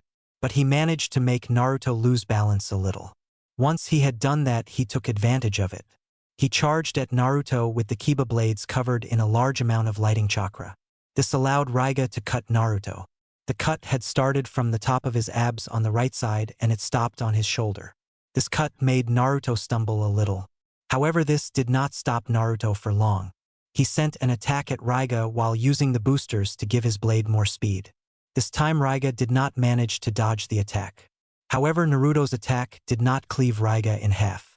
It only went partially through Raiga. Raiga managed to ignore the damage and he gave Naruto another cut. This time the cut started on his right cheek and ended at his upper arm. It is the same scare that Super Broly has. You managed to cut me on this from," said Naruto and he dropped out of it. "Haha, you are not that bad of a fighter. I am happy that my life ended after fighting someone of your skill," said Raiga. "Yes, it was a good fight. You are probably going to be the first person and only person that will leave a mark on me," said Naruto. "Haha, I am happy to hear that. Can I ask you 2 things?" asked Raiga. "Sure you can," said Naruto. "Can I know what your clan name is and can you make sure that Ranmaru is taken care of by a good person?" asked Raiga.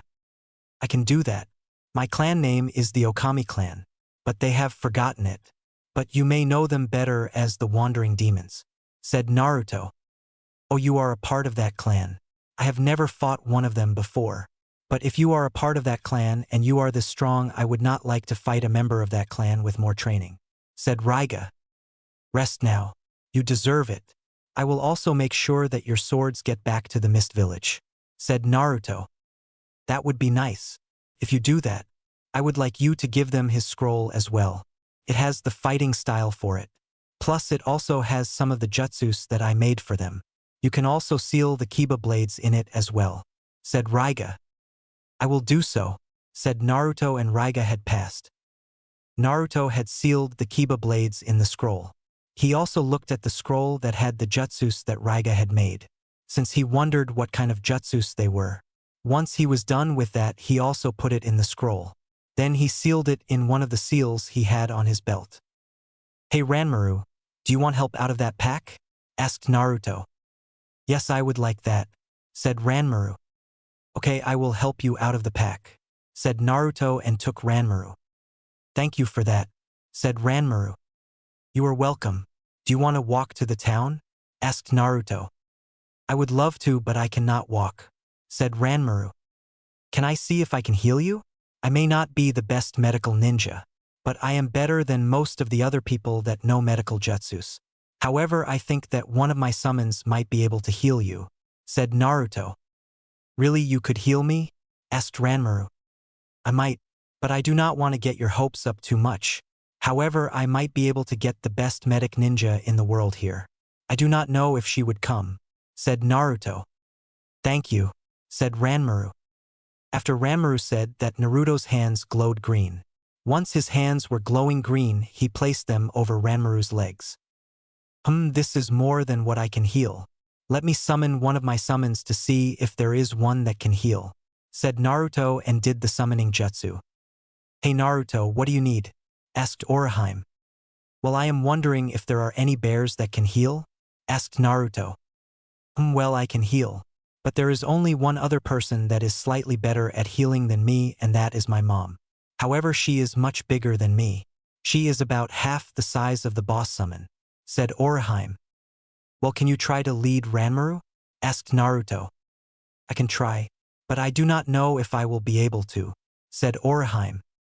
Okay, if you cannot do that, can you contact the slug summons and ask them if they could reverse summon Tsunade? Because I know that she would be able to heal her, said Naruto. I can do that, but I do not think that they would if she is on a mission. But first let me check, said Orochimaru. Orochimaru had been looking over Ranmaru for a few minutes.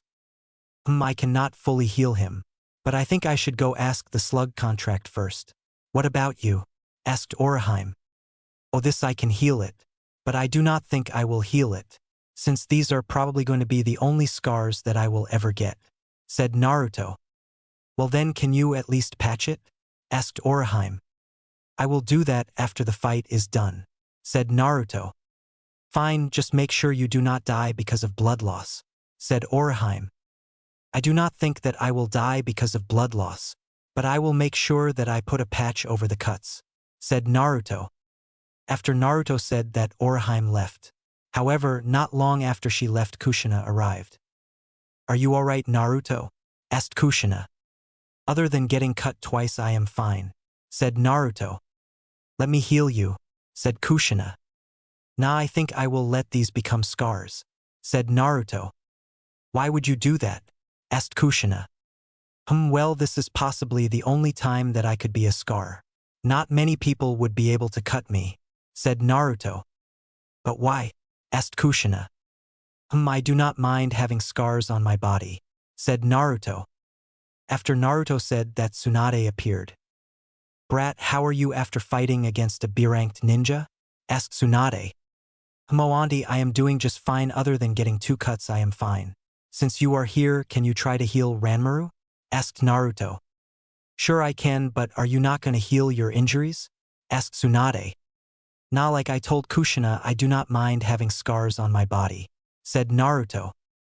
Okay, if you are going to heal yourself, at least patch yourself, said Tsunade. I will do so after the fighting is over, said Naruto. The fighting is over already, said Kushina. Really, I thought that it would still be going, said Naruto. No, it was nearly over, since there were not many thugs left after the explosions, said Tsunade and tossed a roll of bandages at Naruto. Thanks, Auntie, said Naruto and wrapped his chest and right arm. Talking. Thoughts. I do not own Naruto.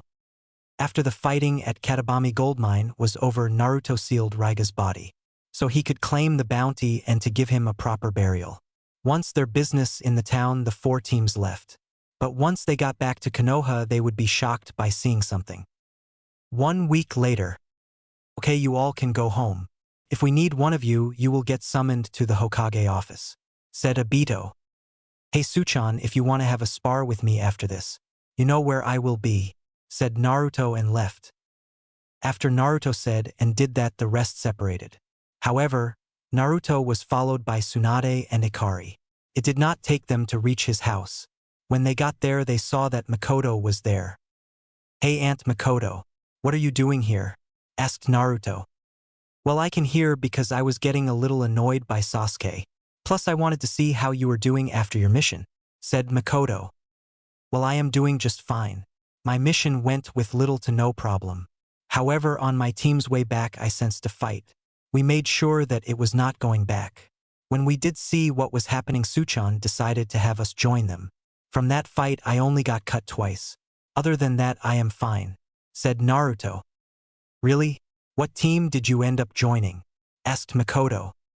It was Team Obito, said Naruto. Are there any others injured? Asked Makoto. I do not know. You would have to ask Tsunade. While the rest were fighting thugs, I was fighting Raiga. He was the one that cut me, said Naruto. There were no real bad injuries.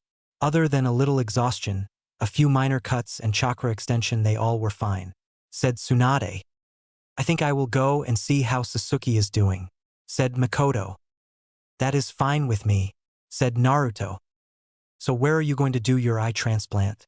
Asked Tsunade. Not right now, but even before I do, I need to find an Uchiha that is a descendant of Madara. But since I have Hashirama's DNA as well, will slow down the blindness.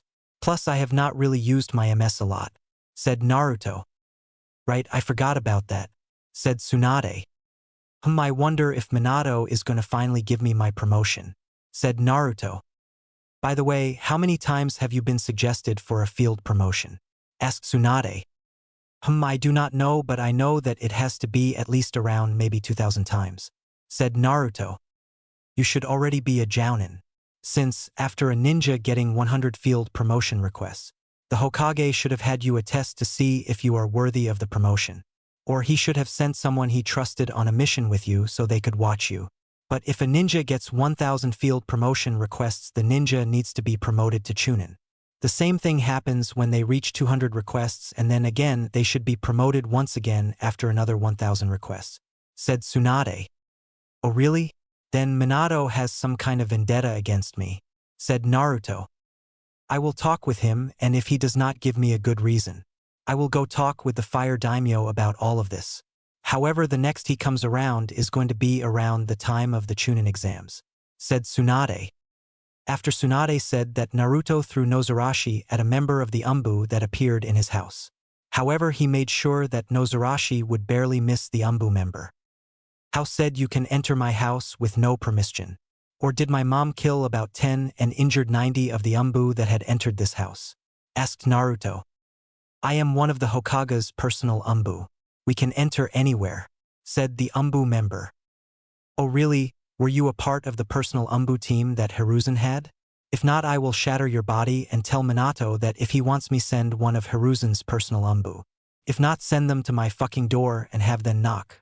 You are lucky that I am in a decent mood, growled Naruto and grabbed Noarashi. After Naruto had growled that, the Umbu member pissed himself. Naruto could smell that he pissed himself. He gained a demonic grin. So what the fuck do you want? Asked Naruto. The Hokage would like to talk with you about your previous mission, said the Umbu member. However, he was scared and left. Leave now or I will shatter your body, said Naruto. I will join you, Naruchan, since I was planning to talk with him anyways, said Tsunade. That sounds good with me. How do you want to go, the Senate route of the fast way? Asked Naruto. I think we can go the Senate route, said Tsunade. Okay then let's go, said Naruto. After Naruto said that, he and Tsunade started to walk to the Hokage office. On their way to the Hokage tower, they stopped to get something to eat. Do you think that we have spent enough of Minato's time? Asked Naruto. Yes, I think we have. So let's get going to the Hokage tower, said Tsunade. Okay, that sounds good, said Naruto, and they walked to the Hokage office. Hokage office. What took you so long? Asked Minato. I thought that since you sent an Umbu into my house, well, me and Tsunade decided to get something to eat, said Naruto. I am the fucking Hokage and you are a ninja under me, yelled Minato. Oh really? If that is true, then why have you not given Naruto the promotion that he has earned? Asked Tsunade. I do not know what you are talking about, said Minato. Oh really? Has Naruto not gotten multiple requests for him to get a field promotion? Asked Tsunade. Like I said, I do not know what you are talking about, said Minato. Oh really? Then if I get his file there will be no request, asked Tsunade. Yes, that is true, said Minato. Oh really, Naruto, can you give me your file? Asked Swanda. Sure thing, said Naruto and vanished. A few seconds later Naruto had reappeared and had a massive file. Here you go, auntie, said Naruto. Thank you, Naruchan, said Tsunade. What, how did you get into the file room? Yelled Minato. It was not that hard. All I did was go into the room and grab it. The Umbu there are shitty. Plus I can tell that someone has been sneaking into it quite a few times, said Naruto. Like I thought. Naruto Okami rank Genin, promotion requests 2500, and unofficial rank Jounin. It seems like Naruto is supposed to be a Jounin since he has more than a few thousand promotion requests. So what do you have to say about this? Asked Tsunade. I will not let the fucking spoon of that fucking traitor become stronger, yelled Minato. Oh really? How do you think my father is? Asked Naruto. You are the son of the fucking traitor Orochimaru. You fucking traitor spoon bastard, yelled Minato. It seems like you have gone insane. Do you think that if Naruto was such a threat, Hiruzen-sensei would have let him live? Asked Tsunade. After Tsunade asked that, Minato was quiet. However, before Tsunade could say anything, she was attacked by Minato's personal umbu. But before they could reach her, they were stopped by Naruto. He ended up breaking all of their bones. That is what happens when you try to attack someone that I care about, said Naruto. That was impressive, boy. Would you like to join the umbu? Asked a dragon-masked umbu. Thank you, Naruto. I will let you know that I will be talking with the fire daimyo, said Tsunade. You will be doing no such thing, growled Minato, and he tried to attack Tsunade. But he was stopped by Naruto, who slammed him into the ground. However, Naruto was not the only one that charged at Minato, since the dragon umbu had his sword pointed at Minato's neck. What are you doing, dragon? I am your leader, said Minato. You may be the Hokage, but I will not let anyone harm one of the final members of my clan. I will be taking your position over until you have been cleared by Inoichi or until the daimyo, said Dragon. What do you mean by that? Asked Naruto. Well, Tsunade-sama, you are the last senju in the village, since I am the grandson of Tobirama, said Dragon. Really? I did not know that Tobirama had a kid, said Naruto. He did have a daughter, but she was born in secret. The only one that knew I was a senju was Hiruzen-sama, said Dragon. After Dragon said that an umbu team arrived to take Minato to a holding cell. Before you leave, let me do something, said Naruto. What are you going to do? Asked Tsunade. I am going to put a seal on him. It will make sure that he will not be able to use any of his chakra. It will also have a part that will stop him from using his flying Raijin, even though he would not be able to without chakra. I will also add a tracker to it, said Naruto, and placed a seal on the back of Minato's forehead. Wouldn't Jiraiya or Kushina be able to remove it? Asked Tsunade. No, it will be linked to my life. So if I am killed, the only people that know about it would be Jiraiya or Kushina, said Naruto. Okay, Okami-san, do you want to gain your true rank? Asked Dragon. No, not right now, since someone has been breaking into the file room quite a few times. So I would like to be put on a Genin team, since I have a feeling that something is going to happen during the Chunin exams. But I would like to have my rank given to me if anything does happen, said Naruto. Okay, you will be put in Team Obito. The civilian on that team quit. But I have an offer for you, said Dragon. What is your offer? Asked Naruto. I would like you to join the umbu, said Dragon. Give me some time to think about the offer. But I should have the offer by the Chunin exam, said Naruto. Okay, I will give you that amount of time. But if you do not give me your offer, I will take that as a no. I will call Obito here to let him know, said Dragon. Okay, that sounds good, said Naruto, and broke Minato's legs. Take him to a holding cell and let Inoichi know that there is someone I want him to do a checkup on.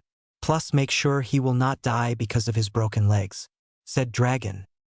Will do, Dragon-sama, said one of the umbu members. 20 minutes later. What do you need, Mina? Where is Minato-sensei? Asked Obito. There was an incident that happened with Minato-san. Currently, I am going to be the one replacing him, said Dragon. So what do you need with me, Dragon-san? Asked Obito. Since your Genin team needs another member, I will be adding Naruto Okami to your team, said Dragon. Is he not a Chunin or a Jounin? Asked Obito. No, he is not, but he should be a Jounin, said Dragon. Okay, where is he? Asked Obito. I am over here, said Naruto. You will meet me and my team at training round 12 at 7, said Obito. Okay, I will do so, said Naruto. Next day at training ground 12. I wonder where Obito-sensei is, said a brown-haired girl. I do not know Ranjika-chan, but I hope he does not take that long to get here, said a black-haired girl. Well, I am right here, Sasuke-chan, said Obito. What took you so long? Asked Ranjiku. Well, I was getting a mission from Dragon, said Obito. Do you not mean Hokage-sama? Asked Sasuke. No, I do not. There was an incident that happened yesterday and right now Minato-sensei is not the Hokage. Dragon, the Umbu commander, has replaced him for now. But where is the person that is meant go replace Susan? Asked Obito. I do not know who you are talking about, but we are the only two here, said Sasuke. After Sasuke said that someone dropped out of a tree. When the person hit the floor there was a thud. They went over to see how it was and saw that it was a red long spiky-haired man with a bomber jacket, cargo pants, and boots on. They looked at him for a few minutes before he did anything. Mo, you all are finally here, said the man. What were you doing in that tree, Naruto? Asked Obito. Oh, I was training, but after my training I got tired, so I took a nap, said Naruto. Okay, that does not matter right now, said Obito. So what is the mission you have for us? Asked Ranjaku. Well, Ranjaku-chan, the mission is a mission to the Land of Water to invite them to the upcoming Chunin exams.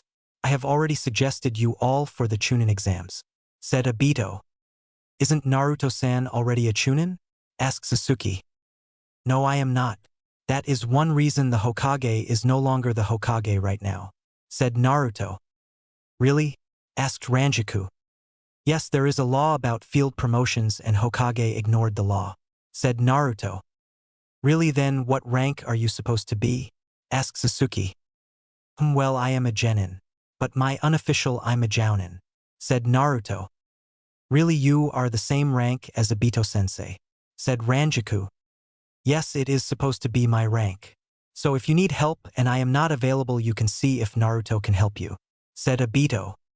Alright, since I have read about you three from Mikoto or Tsunade, I know you are trusting. I need to let you know something, said Naruto.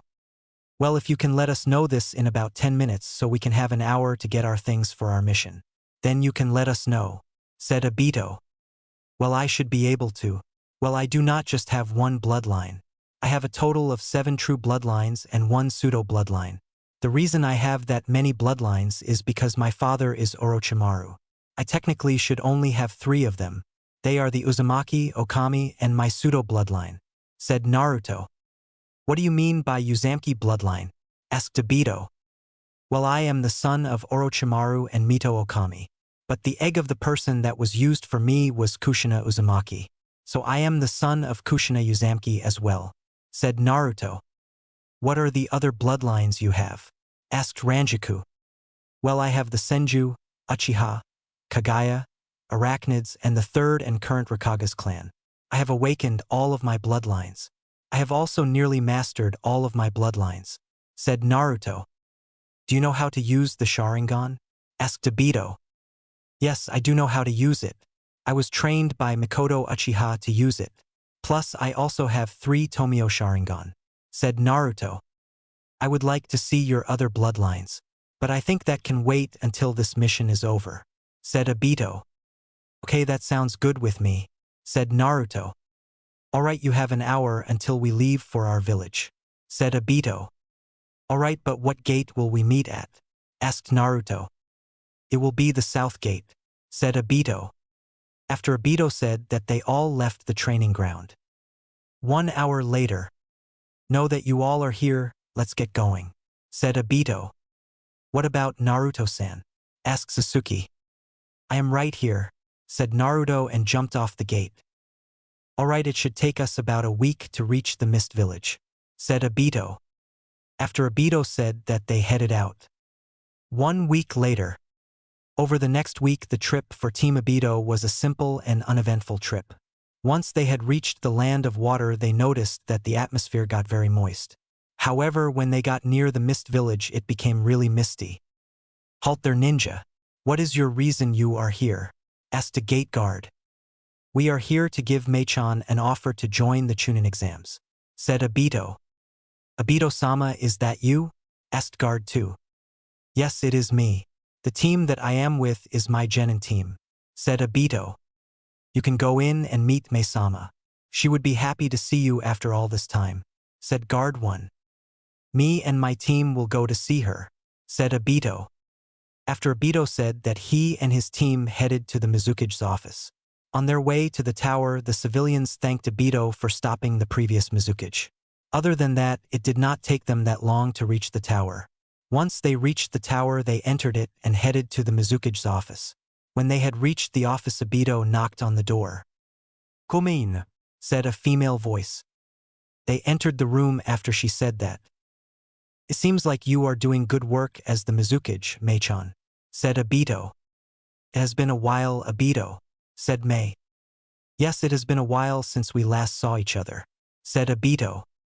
"It has not been a while since you left the mist, Obito. It has only been a few months since you returned to Konoha," said Naruto. "I agree with him. You have only been gone a few months," said a shirtless man. "Oh, you are here as well, Zabuza," said Obito. "All I am doing here is because I was going to get Raiga to come back to the mist. But he was killed by someone that is getting called the demonic monster," said Zabuza. That is a neat name to have. I wonder who and why they got that name," said Obito. "I do not know why, but I know that the person is a part of the Wandering Demon Clan," said Zabuza. "Do you want the Kiba blades?" asked Naruto. "Yeah, I would like to bring them back to the mist, so the 7 swordsmen can be remade," said Zabuza. "Well, you are lucky I have them. Plus I have Raiga style and jutsus he made for them," said Naruto. "Oh really, then how do you have them?" asked Zabuza. "Well, I am the person that defeated Raiga. I may have not left the fight without getting injured," said Naruto. "Really? I would like to have a spare against you. But first, can you let me know if you claimed the Kiba blades?" asked Zabuza. "Well, I do not know exactly what you mean by claiming the Kiba blades, so I have no idea. But I do not think I did," said Naruto. "Did you grab them?" asked Zabuza. "No, I did not grab or touch them. The closest thing to touching them was me using the chakra string technique to place them on the scroll. Then I used my chakra to seal them in it," said Naruto. "Okay, good, since you did not claim them. Was there anyone that was with Raiga?" asked Zabuza. "Yeah, there was a kid with him, but he is still in the goldmine town. However, I do not think he would be the best of them, since he may have been healed, but he still needs to fully recover," said Naruto. "Okay, come with me, we are going to the base of the 7 swords. Once we get there, we are going to do the technique to bring the next wielder of the Kiba blades," said Zabuza. "Okay, lead the way," said Naruto. "Really, you think that you can follow me?" asked Zabuza. Maybe, but if I do end up losing you, I will still be able to sense you," said Naruto. "Okay then, if that is so, follow me," said Zabuza and left through a window. "Welp, see you all. I might end up seeing you later," said Naruto and followed Zabuza. "What just happened?" asked Mei. "I do not know, but I think that they are going to need to be healed," said Obito. "We will find out if we hear explosions," said Sasuke. "Why do you say that?" asked Obito. "The reason that we did not have to fight many thugs was because of Okami-san. Plus, where he had fought Raiga, the ground was destroyed and it looked like a large explosion went off there," said Ranjaku. "I hope that does not happen. We are still rebuilding," said Mei. 7 Swordsman HQ. It did not take Zabuza that long to reach the 7 Swordsman HQ. He had managed to temporarily lost Naruto, but he managed to find where he was. "So this is the HQ of the 7 Swordsmen of the Mist. By the way, is the wielder of Samahata here?" asked Naruto. "No, he is not here. He is still a missing ninja." "But why do you want to know?" asked Zabuza. "Well, I have a style that has a similar name to Samahata's style. So I wanted to see if my style is as good or better or worse than that style," said Naruto. "If you want to know, you can fight against me. I have fought against Kisame, the current wielder of Samahata, so I will be able to tell you," said Zabuza. "Okay then, I will take you up on your offer. But I think we should fight someone where that is not near the village, since it is still rebuilding," said Naruto. "That is smart," said Zabuza. A few minutes after Zabuza said that, they reached a room with closed doors. "This is the room we need. Once we get in, you will need to release the Kiba blades. We will also have to use your chakra since you are the current holder of them," said Zabuza. "Okay, you will have to let me know how it is going to work," said Naruto. "All you will need to do is unseal them and push your chakra into the seal that you place them in. It will draw the next user of them here, said Zabuza. Okay, that sounds simple enough, said Naruto, and they entered the room. Once they had entered the room, Naruto went into the massive seal in the middle. He had put the Kiba blades in the middle of the seal, and then he walked back a little. Once he stopped, put his hands on the ground, and he started to push his chakra into the seal. Naruto had been doing that for a few minutes before he started to get bored. By the way, how long do I have to do this for? Asked Naruto. It should not have taken this long.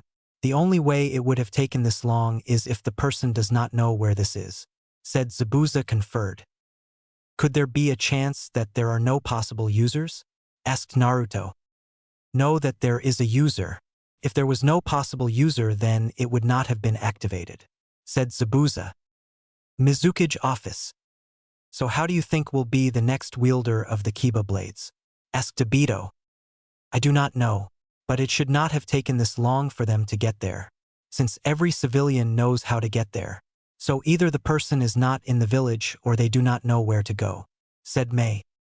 Hey Sasuke-chan, are you all right? Asked Ranjaku. Yes, I am fine, but I have a nagging feeling in the back of my head, said Sasuke. Can you describe this feeling? Asked Mei. Well, the feeling is like a pulling sensation. I have had this feeling for the past few weeks, but it is stronger whenever Okami-san is around, said Sasuke. There is only one reason why you would be feeling that, said Mei. What do you mean? Asked Obito. It means that Sasuke-san is going to be the next wielder of the Kiba blades, said Mei. Really? I thought it would have been someone from the mist, said Obito. Well, normally that would be true, but if there is no one that has the right chakra nature, it will find the next best person. However, if there are people with the right nature, which is lighting, it will choose the best option out of them all, said Mei. So you are saying that I am the best option to be the wielder of the Kiba blades? Asked Sasuke. Yes, either that or the only option, said Mei. Well then, let's get you to claim your new blades, said Obito. But how are we going to get there? Asked Sasuke. I will have another member of the 7 swordsmen of the mist take you there, said Mei. Could I join her? Asked Ranjaku. Sure you can. It will not harm anything, said Mei. After Mei said that she called for someone, it did not take the person to arrive. How may I help you, Mei-sama? Asked a blue-haired boy. Well, Chojuro-kun, I would like you to take Sasuke-chan to claim the Kiba blades, said Mei. Are you sure that she is going to be the next wielder of them? Asked Chojuro. Yes, Zabuza is currently with the holder of them, and they are right now in the 7 Swordsman HQ. Sasuke-chan has a pulling feeling towards them, said Mei. Okay, I will take them. But where will the other blade get a user? Asked Chojuro. I do not know, but we will just have to wait and find out. But you will also be taking Ranjaku-chan as well. She wants to join, said Mei. After Mei said that, Chojuro just sighed. Okay, said Chojuro. After Chojuro said that, he placed his hands on their shoulders. After he did that, they went up in a swirl of water. Back with Naruto and Zabuza. You can stop doing it. Either they do not want them or they are not in the village, said Zabuza. So where do you want me to put them? Asked Naruto. You can put them back in the scroll and we will move them into the place where the other unclaimed blades are held, said Zabuza. Okay, that sounds good, said Naruto, and sealed the blades once again. After Naruto did that, he and Zabuza headed to the weapon room. You can put them in the 5th holder and the scroll or scrolls under it, said Zabuza. Okay, I will do so. By the way, do you know if the 2 other blades will be claimed anytime soon? Asked Naruto. No, I do not know. But I know that there is one person that can weld all of the blades and they will not be classified as claimed. However, he does have one of the blades as his main blade, said Zabuza. Oh really? How many members of the 7 are a part of the mist? Asked Naruto. Well, there are the 2 in that room. Then there is me, Chijuro, and Suigetsu. Samahata is with Kisame, who is a missing ninja. Nuabari has been lost, since Kashimaru Kariurari went missing during the Bloody Mist, said Zabuza. Have you tried to look for it? Asked Naruto. Yes, we have looked for it, but we have not found where it is, said Zabuza. May I ask you this? Have you looked in any place that Kashimaru liked? Asked Naruto. There is one place that it could be, since that place is one of the most frequented places. I will go and look after our spar, said Zabuza as they reached the exit. However, before they could leave, the door was opened. They saw that it was opened by a blue-haired boy. What are you doing here, Chojuro? Asked Zabuza. I came here because Maesama had sent me here with the next wielder of the Kiba blades, said Chojuro. Really, which one is it? Asked Naruto. I am the next wielder of the Kiba blades, said Sasuke. Okay then, let's get you them, said Zabuza. So where are they? Asked Ranjaku. They are in the holding room. Since no one came, I thought that the wielder either did not want them or was not in the village, said Zabuza. Okay, can you lead me to the room? Asked Sasuke. Sure, why not? Actually, you wait here, and Naruto, you got them while sealing them away, said Zabuza. Hey Ranjaku-san, are you alright? Asked Naruto. Yes, I am fine, but there is a pulling feeling in the back of my head, said Ranjaku. Are you shitting me? Asked Chojuro. Well, it seems like we have the next two members of the Seven Swordsmen, said Zabuza. Well then follow us, said Naruto, and he and Zabuza started to walk back the way they came from. I do not own Naruto. It did not take the group of 5 people to reach the room where all of the unclaimed Seven Swordsmen's blades. Once they had entered the room, they saw that the Kiba blades had lighting sparking off of them. They also noticed that the only other weapon in the room had expanded and had small sparks coming off. It seems like you are going to be the next Kibas wielder, and you are going to be the next wielder of Shibuki. We have the style for the Kibas and some jutsus for them as well. However, for you, since you are the next wielder of Shibuki, we do not have the style of it or any jutsus that had been made for it. So you are going to need to make your own style, said Zabuza. Are we really going to let them have 2 of the mist sacred idioms? Asked Chojuro. After Chojuro said that he had 2 massive blades pointed at his neck. He recognized one of the blades, but the second blade he had never seen before. Both of the blades were massive, and the blade that Chojuro did not recognize was even more massive than the other blade. He followed the blades to the people that were wielding the blades, and he saw that they were Zabuza and Naruto. Shut up or I will kill you, growled Naruto and Zabuza. Okay, squeaked Chojuro. I can understand your opinion, but if they blades claim them as their next wielder, we cannot do anything about it. The only way we can prevent them is by killing them. So do you want to kill one of the last members of the Uchiha clan and one of the Inuzuka clan? Plus you would also have to deal with Naruto as well. He has already killed one of the 7 swordsmen, and that was Raiga. As you can see, he is still here, said Zabuza. So how are we doing to do this? Asked Sasuke. Well, one at a time. I think it would be best if the Uchiha, said Zabuza. Why is that? Asked Sasuke. Well, we would need to deal with its lighting, and that could be defended with little problem, said Zabuza. Okay, I will do so, said Sasuke, and went to grab the Kiba blades. Once Sasuke had grabbed them, there was a storm of lightning around her. However, the storm did not look like a normal lightning storm. That is interesting. I have never seen a reaction like this before, said Zabuza. It seems like her lighting nature is now nearly my lighting nature, said Naruto. Inuzuka, go get your sword, said Zabuza.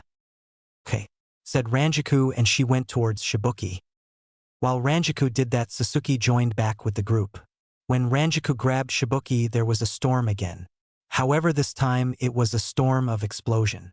Once the storm passed, Ranjaku was perfectly fine. Well, I welcome you to the 7 swordsmen of the mist. Even though you 2 are not a part of the mist, you are still wielders of 2 of our blades. This means if you ever want to leave Konoha, you will always have a place here. All you will need to show are your blades, said Zabuza. Thank you for this, said the 2 girls. Okay, now that this is over, let's have that spare we were headed out to have, said Naruto. Okay, let's have them, said Zabuza. Can we watch? Asked Sasuke. I do not mind. As long as you do not get in the way of them, that is fine, said Naruto. The same goes for me as well, said Zabuza. After Zabuza said that, they all leave the building. They walked a little while before they found a good location to have the spare. "Are you ready?" asked Zabuza. "Oh, I am ready. But the question is, are you ready?"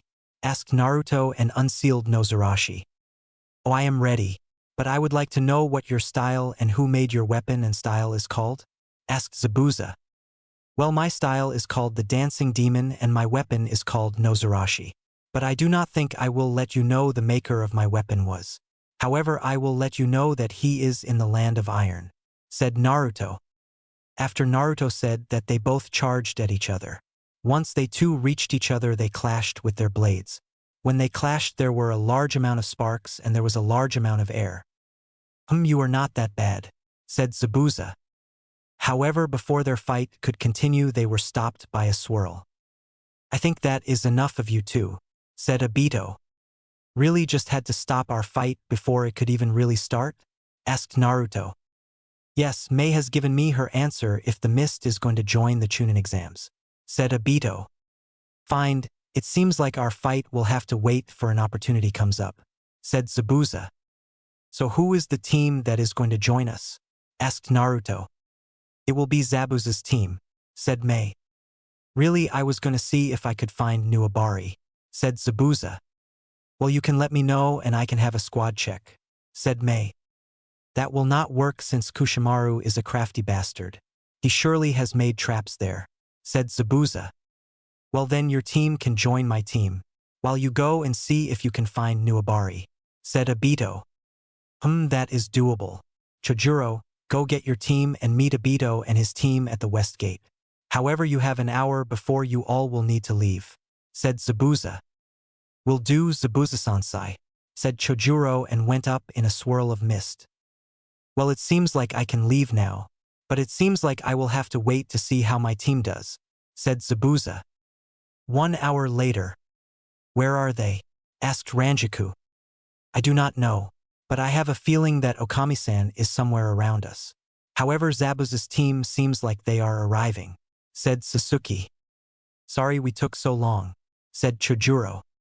"May I ask why your team only has 2 members?" asked Sasuke. "Well, since there are not many ninjas that could join a team, so it me and Haku," said Chojuro. "Oh, good you are here," said Obito. "Where is Naruto?" asked Chojuro. "I am right here," said Naruto and appeared out of the mist. Once Naruto did that, both Chojuro and Haku jumped. However, Haku in panic attacked him, but the attack did not hurt him. It seems like there is someone that cannot control if they attack or not," said Naruto. "For fuck's sakes, why do you fucking do that?" asked Ranjaku. I was resting against the village wall. I saw you all and I thought that you saw me as well," said Naruto. "We did not see you there," said Sasuke. "Well, that does not matter. Since all of us are here, we can leave now," said Obito. 1 week later. The trip for the 2 teams went the same as it did for Team Obito. So that means that the trip was uneventful. When they reached Konoha, they were stopped by an Umbu squad. "Obito-sana, Dragon-sama would like you to come to the interrogation building," said a fox-masked Umbu. "May I know why he wants me to go there?" asked Obito. "The person that Inoichi-sama is doing a checkup on.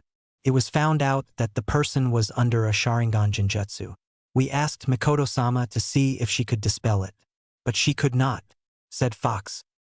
"Well, I do not think I will be able to do so, since my Sharingan is not the best with Genjutsus," said Obito. "Dragon-sama would still like to see if you can dispel it," said Fox. "Hey Naruto, I would like you to take them to a hotel and then find me chakra, since you may be able to help," said Obito. "Will do. Follow me," said Naruto. After Naruto said that, Obito left with the Umbu team. It did not take them that long to reach the gate. When they reached the gate, Naruto signed everyone in. After Naruto did that, he dismissed Sasuke and Ranjaku. Once they were dismissed, he led Chojuro and Haku to a good hotel. Once they had got a hotel room, Naruto vanished in purple flames. Umbu interrogation building. When Obito and the Umbu squad arrived at the Umbu Intel HQ, Fox led Obito to the cell that held Minato. When he reached the cell, he activated his Sharingan. He could tell that there was a strong Sharingan Genjutsu on him. However, he could tell that he would not be able to remove it with his base Sharingan. So he activated his MS. When he did that, he could tell what the Genjutsu resembled. This is interesting, said Obito. Can you remove the Genjutsu? Asked Fox. No, I cannot. I could remove it if it was the true version of the Genjutsu, but it is a bastard version of it, said Obito. Do you know anyone that could break the Genjutsu? Asked Fox. Truly I do not know, but I know that Madara could. However, by now he is dead, so I do not know, said Obito. Let me try, said Naruto. Well, go ahead and try, said Obito. After Obito said that, he walked away from Minato. Naruto replaced Obito, so that means Naruto was now in front of Minato. He activated his base Sharingan. He noticed the same thing as Obito, so he activated his MS. When he did that, he could tell the same thing Obito said. However, it felt like something finally awakened/unlocked. Amatsu Mikaboshi, said Naruto. After Naruto said that, Minato's head slumped. However, for Naruto he stayed still. Fox was about to see what happened to the two. However, Obito stopped him. Obito-san, why did you stop me? Asked Fox. If you touched one of them, you would have been killed. If you look at his right hand, he has his blade in it, said Obito. After Obito said that, Fox looked at Naruto's right hand. He saw that indeed Naruto had his sword in his hand. Amatsu Mikaboshi world. So this is the Genjutsu that I have with my MS. I wonder what it can do. But from this it seems like what Tsukuyomi is meant to look like from what I have read. However, I have a feeling that it can do more, said Naruto. After Naruto said that, he noticed that there was a cross with Minato on it. He went over to Minato to see what he was doing. Once he reached Minato, his head lifted. When Naruto had seen Minato's eyes, he saw that they had an X design in each eye. It seems like even here you are under the bastardized version of Konoha Mitsukami. I wonder if I can break it here. But first I would like to know what my Genjutsu can do, said Naruto. After Naruto said that, he noticed that in the distance there was a door. He went over to the door. When he reached the door, he opened it.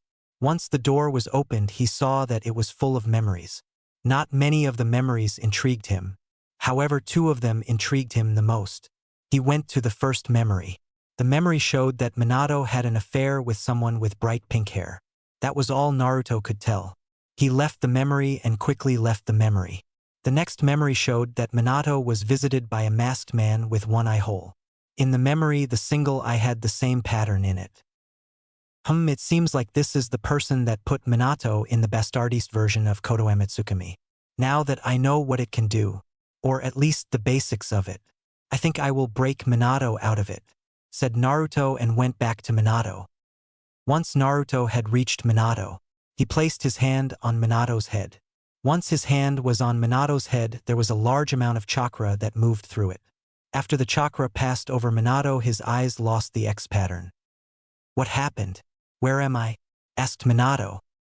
It seems like it worked, said Naruto. After Naruto said that, the realm broke. Real world. In the real world, only a few seconds had passed. Naruto stumbled back a little. He was also existed as well. Fuck, that was fucking exhausting, said Naruto. What happened? Asked Obito. I gained a Genjutsu for my MS. It seems like I have a defense, attack and mental-based abilities, said Naruto. So what happened? Asked Fox.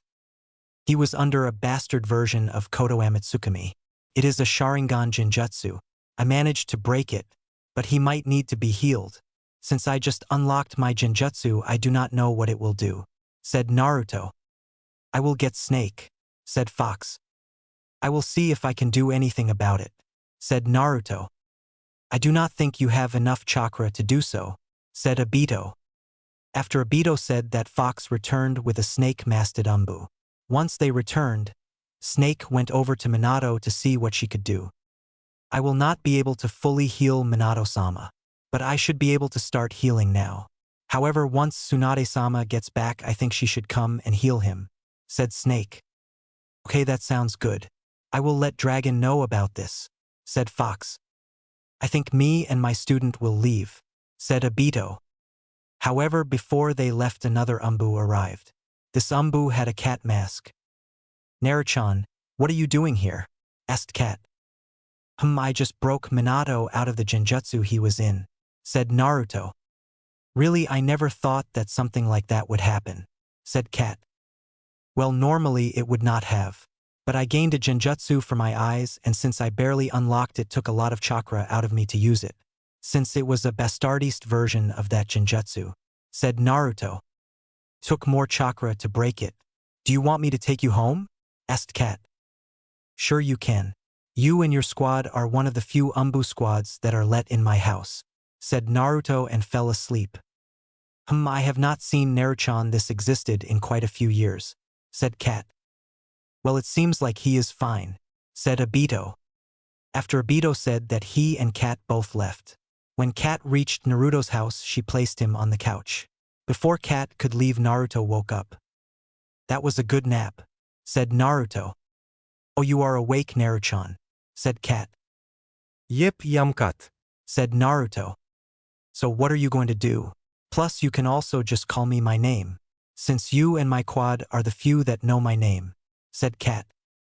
Well, Yugao Nyakan, I think I will rest for the rest of the day. But after that, I think the Chunin exams are going to start, said Naruto.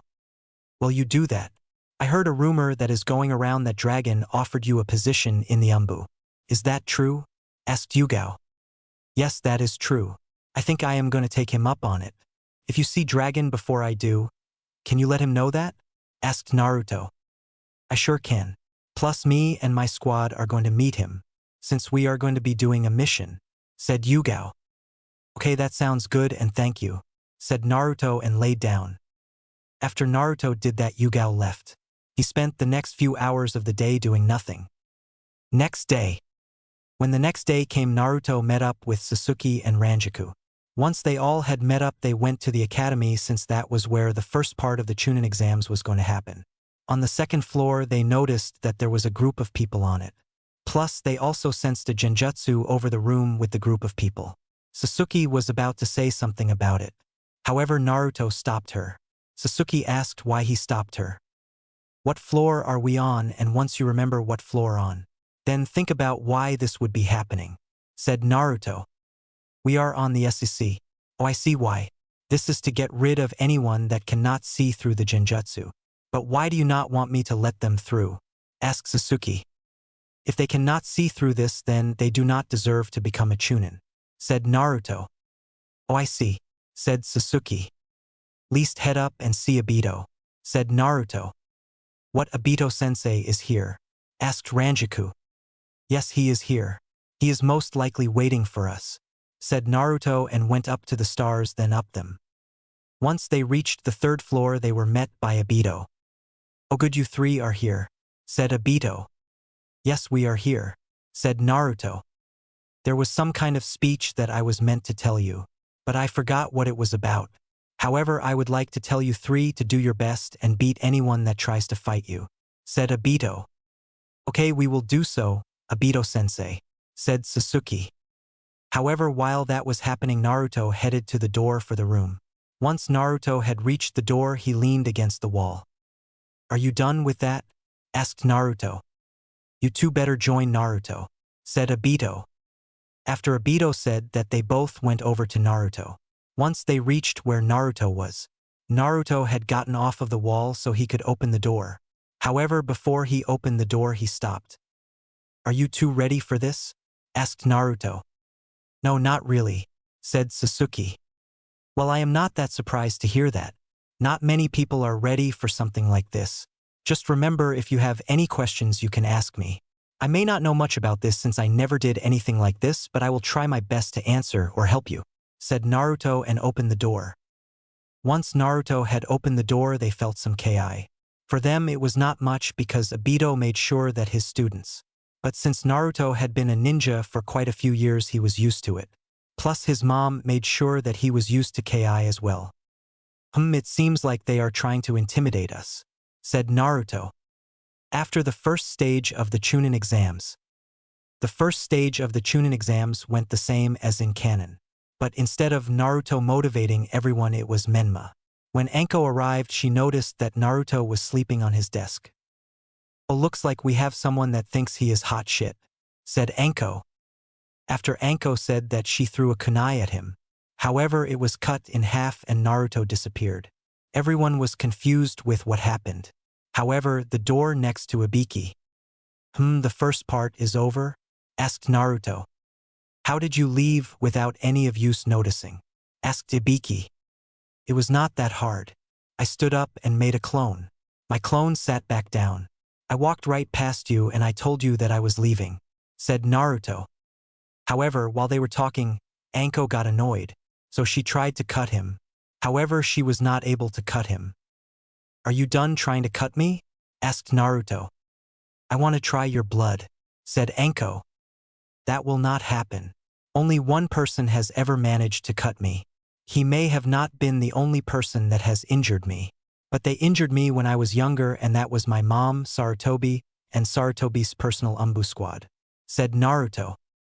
"Oh really, who was the person that managed to cut you?" asked Anko. "It was Raiga Kurasuki, the former wielder of the Kiba blades," said Naruto and removed his shirt.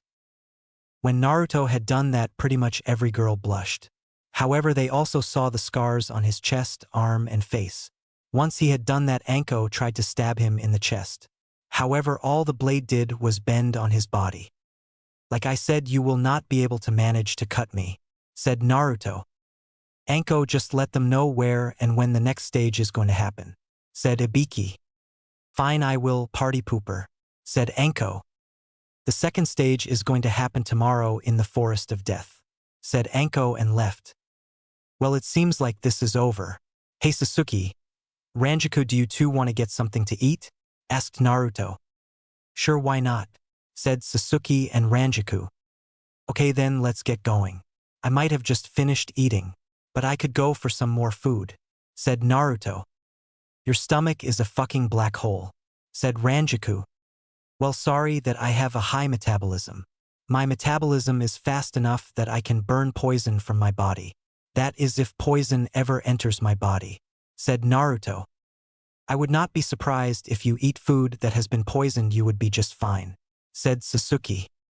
Before they could leave, they were stopped by someone. "Can I join you guys?" asked Natsumi. "Sure, why not?" said Naruto, and they left. A kimchi barbecue. Once they reached the Akimichi barbecue, Naruto got them a table. However, Naruto made sure that they would get a table. The way he did it was by unsealing Noarashi and threatening the person. "Naruto, what are you going to do after the second part of the exam?" asked Sasuke. "I do not know, but I think that my summons want to train me, so I will check with them. However, if they do not want to train me yet, I am going to practice what I already know, since I highly doubt that anyone would be able to stop me," said Naruto. "Isn't that a little cocky?" asked Natsumi. "No, not really. I became a ninja when I was 12 and right now I am 17 years old," said Naruto. "That really does not matter. You are still a genin," said Natsumi. "Well, normally that would be true, but I have been training and doing missions for the last 5 years," said Naruto. "Well, if they do not have anything to train you in, and if I do not end up passing, would you like to train me how to use my weapon?" asked Ranjaku. "Sure, why not? I will still train you with it if you do pass," said Naruto. "Can we join you for?" asked Makoto. "Go ahead, Aunt Makoto," said Naruto. "Thank you, Naruchan," said Makoto. After Makoto said that, she and 3 other females sat down as well. "Ranjaku-chan, you ninkins have finally been fully healed," said a feral-looking woman. "Thank you for letting me know that. I will go and get them once I reach the compound," said Ranjaku. "I have heard a lot about you, Naruto Okami," said a slightly less feral-looking woman. "Oh really, and that was by how?" asked Naruto. "I am talking about Akari. She has told me stories of one of his partners that she had done missions with," said the woman. Who would Akari talk about me?" mumbled Naruto. After Naruto had said that, he noticed that she had 3 ninkins with her. "Oh, you must be Hana. Akari told me that both of you are abnormal in the Inuzuka clan, since you two have more than one ninkin," You have 3 and she has 2. However, her ninkins are much bigger than yours. Even though your ninkins are the same age, said Naruto. Yes, I am Hana, and as you heard, this is my mom. Since I am Ranjiku's older sister, said Hana. So you the fucker that Ikari calls the brick wall, said Tsum. Yes, I am. I am surprised that she told you that, said Naruto. After Naruto said that, they continued to talk. They continued to talk. However, they were interrupted by Kat. Naruchan, Dragon would like you to meet Inoichi-san, said Kat. Really? Why does he want me to meet Inoichi? Katanayakan? Asked Naruto. It is about what happened yesterday, said Kat. Okay, let me finish eating and I will go meet him. But are you not meant to be on a mission right now? Asked Naruto. The mission that my squad was meant to be on was given to a different team by mistake. So we are on patrol, said Kat. Do you want some food? Asked Naruto. Sure, why not? Said Kat. After Kat said that, Naruto made a hand sight. You can take your mask off. I put up a genjutsu that will allow you to remove it. However, it will allow anyone that knows how you are to see your face. But if they do not know that you are an umbu, they will not see your face, said Naruto. Thank you, Naruchan, said Kat and sat down. Once she had sat down, she removed her mask. Once her mask was off, she placed it on her hip. She also grabbed some of the food. Next day at the Forest of Death. Alright brats, if there is anyone on your team that is not here, they only have 10 minutes to reach here. If they are not here at that time, your whole team will be disqualified, said Anko. Oh, is that so? Asked Naruto. After Naruto said that, he surprised everyone. Anko also was surprised, so she tried to stab him.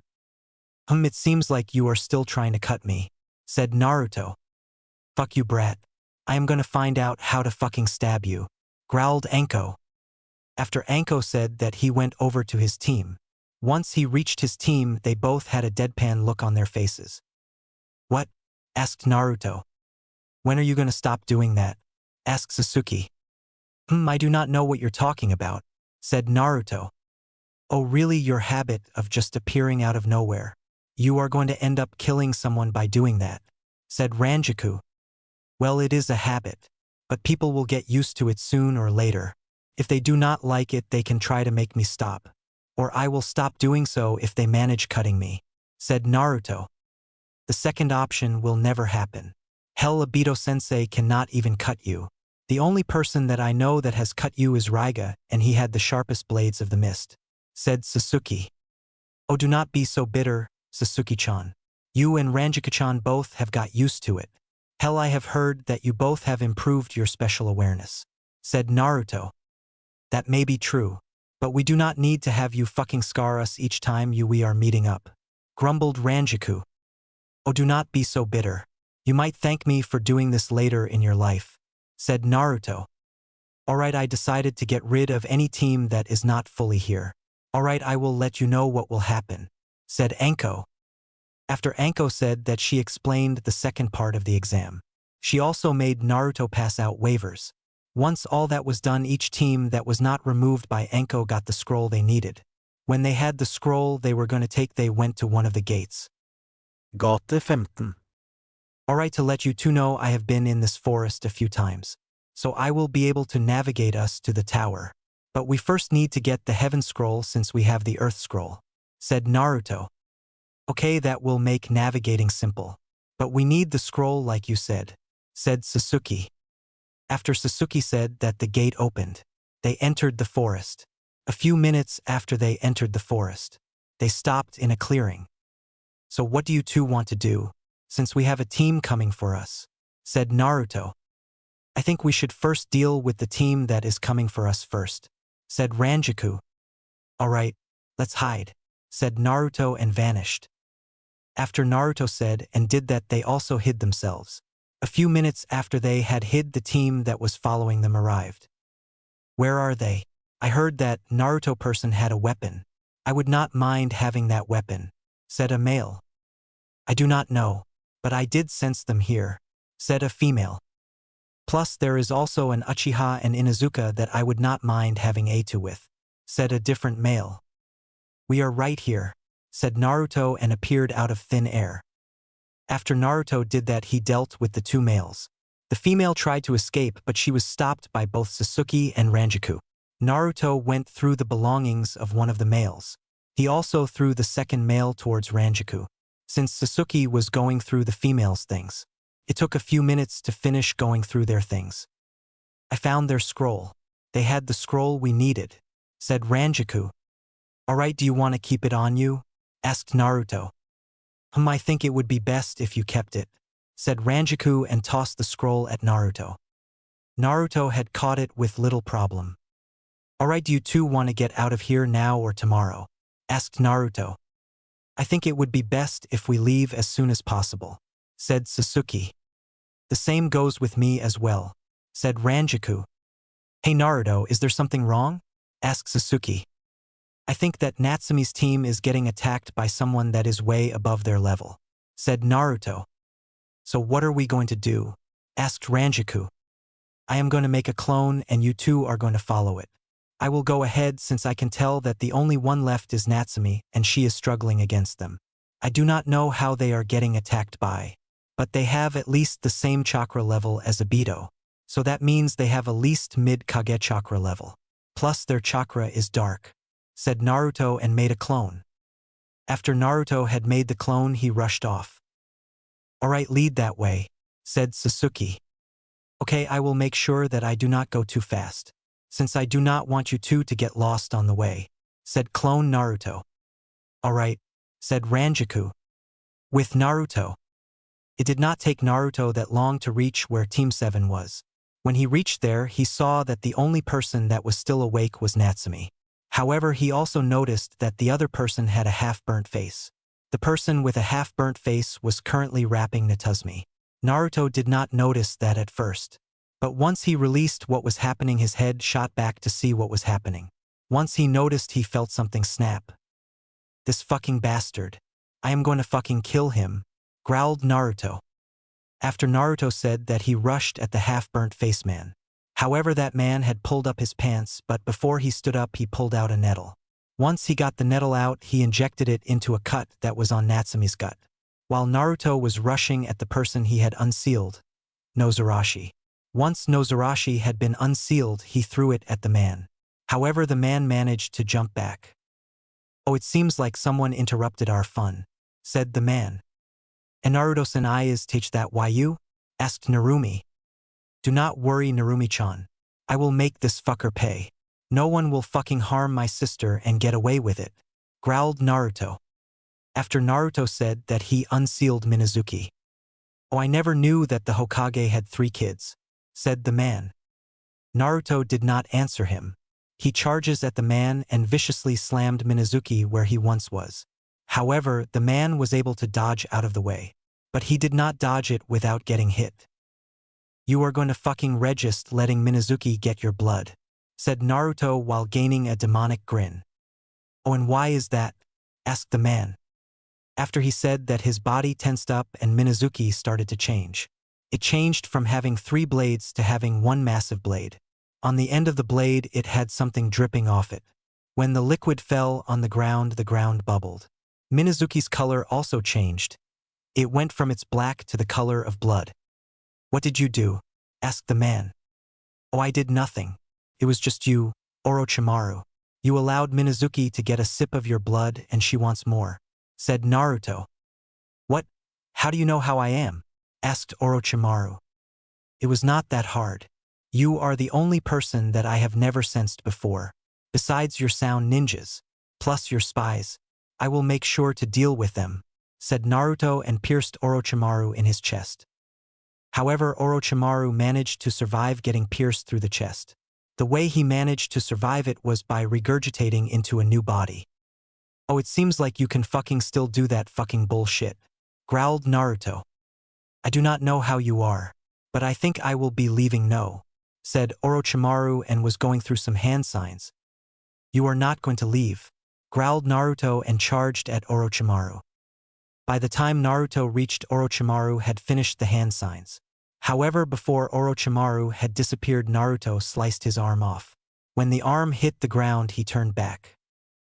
I would like to see you heal from that, said Naruto, and Minazuki changed back. After Naruto said that, he walked over to Natsumi. When he reached Natsumi, she jumped into his arms.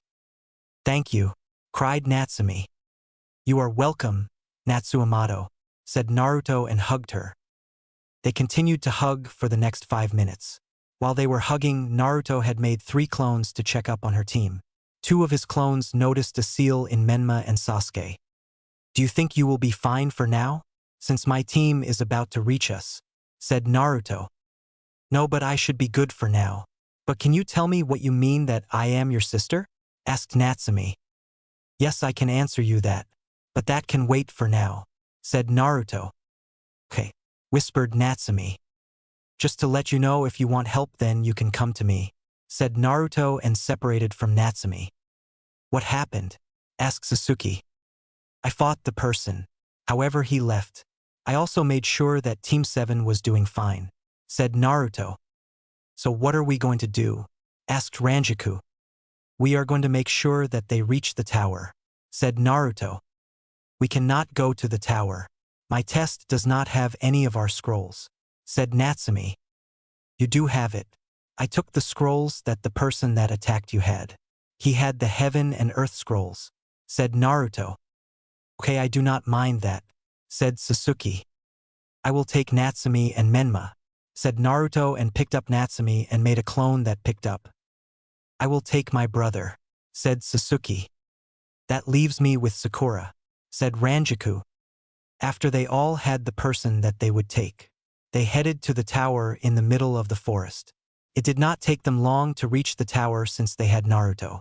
When they reached the tower, they used the scrolls. From the scroll that Team 7 used came Irika. From the scroll that Team Obito used came Kushina. Oh, you guys are the first 2 teams to reach the tower, said Irika. Yeah, you can say whatever you want. But Kushina, you are going to come with me. I have something to tell you, said Naruto. What do you mean? Asked Kushina. I said something in the forest and Natsumi wanted it explained. But it has something to do with you, said Naruto. Okay, where are we going? Asked Kushina. We can go to my house. Tsunade should be there. That is if she is in the village, said Naruto. Where do you leave? Asked Kushina. You can just put your hand on me and I will take us there, said Naruto. Okay, but why would Tsunade need to be there? Asked Natsumi. Well, she can tell if I am lying to you or not. But I also have files on what I am going to tell you. However, I bet you will not believe it, said Naruto, and they went up in purple fire. Okay, do you know what happened to them? Asked Irika. No, not really. But we do know that they were attacked by someone, said Sasuke. Naruto's house. When they reached Naruto's house, Naruto put Natsumi on the couch. Kushina joined her on the couch. However, Naruto left the living room. While Naruto was gone, the door was opened by Tsunade. What are you 2 doing here? Asked Tsunade. Well, Naruto said something and Natsumi-chan overheard it, said Kushina. The only reason you would be here is if it is that. Let me guess, he went to get something, said Tsunade. Yes, it did, said Kushina. Hey Natsu-chan, are you doing fine? Asked Tsunade. Yes, I am. I just have a sprained ankle, said Natsumi. Do you mind if I check on it? Asked Tsunade. No, I do not, said Natsumi. Oh good, you are here, Tsunade, said Naruto. Yes, I am here. Are you going to let them know you know what? Asked Tsunade. Yes, that it is true, said Naruto. Okay, I will check Natsumi's ankle after, said Tsunade. Okay, that sounds good, said Kushina. Okay, to let you know, I am technically your son Kushina, said Naruto. What do you mean I did not have you? Said Kushina. You remember when you donated some of your eggs just in case anything happens to you? Asked Tsunade. Yes, I do remember that. But what does that have to do with this? Asked Kushina. Well, Orochimaru had one of his spies take as many eggs that they could take and that the hospital had. It did not matter if it was ninja or civilians if there were eggs that person took them. So that makes me your son. However, I am still my mom's kid. That makes me your son, my birth mom's son, and Orochimaru's son. But that is not all the DNA I have on me. since I have 5 bloodlines that were given to me before I was born by Orochimaru. So in total I have 7 bloodlines and 1 Soto bloodline," said Naruto and gave Kushina the file that shows everything he just said. "Is this true?" asked Kushina. "Yes, it is true. Orochimaru somehow managed to make Naruto. He also managed to give him 5 bloodlines. However, Orochimaru had more planes for Naruto-chan. But Mito-chan managed to escape," said Tsunade. After Tsunade said that, Kushina Shakli went through the file that Naruto gave her. "Tsunade, I need to tell you something, but it needs to be private," said Naruto. "Okay, we can go into the kitchen and you can let me know," said Tsunade, and they went into the kitchen. "Okay, Tswanda, when you check on Natsumi, I was you to do something for me, but I do not want you to say it out loud," said Naruto. "Well, it depends what it is, but I will do my best." "So what is it?" asked Tsunade. "Well, Natsumi and her team got attacked by Orochimaru. I noticed that he was either midway or finishing up wrapping her. So I would like you to see if she is pregnant. However, I also noticed that he injected her with something as well. So I would like you to do something that will notice me if she is or is not," said Naruto. "What are you shitting me? Where did she have that cut?" asked Tsunade. "No, I am not shitting you. If you want, I can show you it. The cut was on her stomach. I do not know what he infected in her," said Naruto. "Fine, I will do so. I will probably clench my hand if she is," said Tsunade. "Thank you. If you want, I can let her know that you want to do her check UPS whenever she needs one," said Naruto. "That would be the best. But when is she going to let her parents know?" asked Tsunade. "I do not know, but I do not think it will be anytime soon," said Naruto. "Alright, I think we gave Kushina enough time to digest what she was told. So let's go back," said Naruto. After Naruto said that, they headed back to the living room. Once they got there, Tswanda went over to Natsumi to check up on her. She healed her ankle. She also did a full body check. She noticed the cut that Naruto was talking about.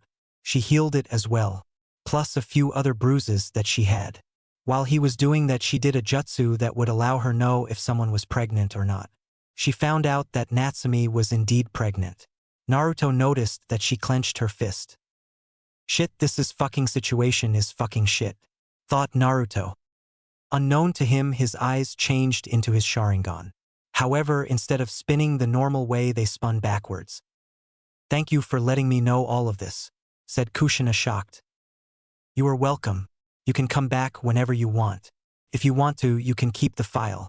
My mom had a few copies made, so I have the real one and a few more copies," said Naruto. "I think I will do so," said Kushina and left. "Alright, now for you, Natsumi-chan. I asked Tsunade if she would check if you were pregnant and she did," said Naruto. "So am I?"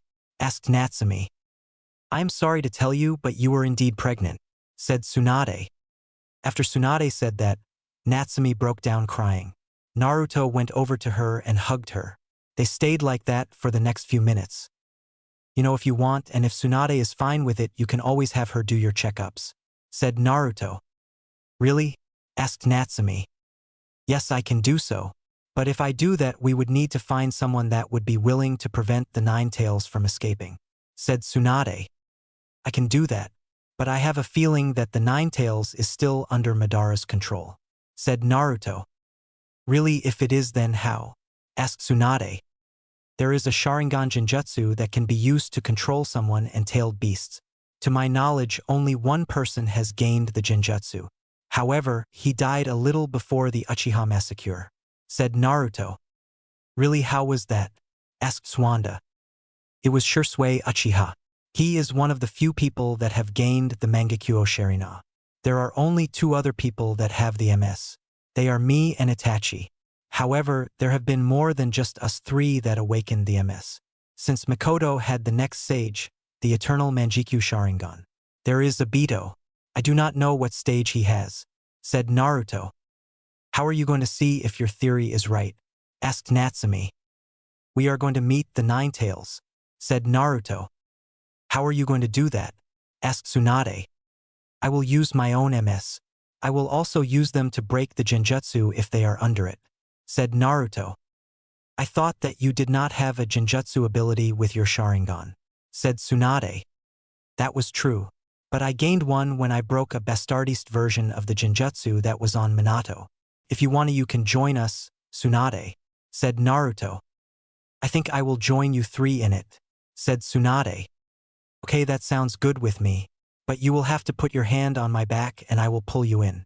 At least once I am in I will do so, said Naruto and activated his MS. Natsume's mind/seal space.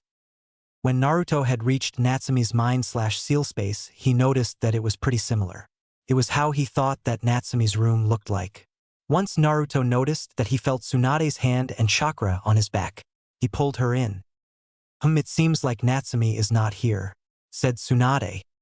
Yes, it does seem so, but I can sense the Nine Tails chakra in the distance. Plus I also can feel her chakra there as well. So let's get going, said Naruto. After Naruto said that, they both headed to where the Nine Tails was. When they reached there, they saw that Natsume was on the ground. However, they also noticed that the Nine Tails were there as well. Both of their eyes had a Sharingan pattern in their eyes. It seems like you were right, Naruchan, said Tsunade. Okay, it seems like I will need to break it, said Naruto. After Naruto said that, he went over to Nine Tails. However, when he reached the Nine Tails, tried to attack him. However, the attack did not harm him. All the attack did was push him back a little. It seems like even though the Nine Tails is under the Genjutsu, it will still attack anyone that gets close, said Naruto. Are you alright? Asked Tsunade. Yeah, I am just fine. The Nine Tails did not pierce my skin. Even though the Nine Tails is the strongest tailed beast in its current state, it cannot harm me. Plus you also have to remember how dense my body is. Hell, I do not think that a full concussion Nine Tails would be able to harm my body. At least not half of it, sighed Naruto and smacked the next attack away that the Nine Tails sent at him. Naruto did not want to deal with getting attacked by the Nine Tails, so he rushed at the Nine Tails. Once he reached the Nine Tails, he slammed its head on the ground while pushing chakra into its head. That should break the Nine Tails out of the Genjutsu, said Naruto. What will happen to the Nine Tails that was in Menma? Asked Tsunade. I do not know. We should find out if anything is going to happen. But I have a feeling that the Nine Tails chakra that is in Menam is going to rip itself out of him and come here, said Naruto. Oh, I feel much better, said a demonic female voice. Mo, you are awake. I am surprised that you are awake, since I slammed your head into the ground, said Naruto. What are you doing here? Asked Natsume. Do you not remember? Asked Tsunade. After Tsunade said that there was a red glow from where the Nine Tails was, they both looked at the red glow. It seems like you both are awake. That is good to know, said Naruto. After Naruto said that, the red glow stopped. It showed a young woman with a voluptuous figure with red hair and golden eyes. Plus she had 2 fox ears and 9 fox tails. The woman was also naked. It seems like you do not have any clothes on, said Naruto. What do you? Said Tsunade. However, before she could finish speaking, there were 2 yells. Well, it seems like they both just realized, said Naruto. After Naruto said that, he threw his jacket at the Nine Tails. His jacket ended up covering pretty much her whole body. There, now you two can stop panicking, said Naruto. Why did you not panic like them? Asked Tsunade. Oh, she is not the first person that I have seen naked, said Naruto. Really? Asked Tsunade. Yep. There are some things about my past that would make you question why and what, said Naruto. Really? What do you mean by that? Asked Tsunade. Well, I have had sex with both Mikoto and Kushina. But even before that I had sex with my mom, said Naruto. After Naruto said that, there was silence. All Naruto did was sit back to watch their reactions. However, a little after he did that, the 3 women looked at him questioningly. What? Asked the Nine Tails. Why? Asked Natsume. Are you shitting me? Asked Tsunade. Yep, and no, I am not shitting you. The reason for Mikoto was because she was sad, and one time that I saw her, she was drunk and I did not feel like taking her back to the Uchiha district. Once I reached my house, she got a little hands and we ended up having sex. The reason for Kushina is pretty much similar to Mikoto's. She was drunk and was with Mikoto and I brought them to my house. I expected Mikoto to being hands but not Kushina," said Naruto. "Wait, you were telling me that mom had an affair with you?" asked Natsumi. Well, yes and not. Answer me this: if someone that is married and one of them had an affair, if the other person got with someone, would it be classified as an affair? Plus, if the person that had the affair first ended up having a kid with them, would it still be classified as an affair? Asked Naruto. Well, not really. So you are saying that Minato had an affair and has another kid? Said Tsunade. Yep, that is true. I learned about it when I broke the Genjutsu on him, said Naruto. Can you please explain you having sex with your mom? Asked the Ninetales. Sure I can. But can we know your name? Asked Naruto. My name is Yasaka, said Yasaka. After Yasaka said that there was a cloud of red chakra. Once the red cloud arrived, it headed towards her. When the chakra surrounded Yasaka, it was absorbed by her. Once the chakra was fully absorbed, the woman still looked the same. However, she became a little taller and her chest and her butt were bigger. Oh, I feel much better, since I am finally back at my full power, said Yasaka. Okay, I will explain why I had sex with my mom. The reason was because she wanted me to be able to deal with seduction and have experience with sex. There is a version of the henge that the Okami clan had. It was more like a transformation. She used it on me and herself, said Naruto.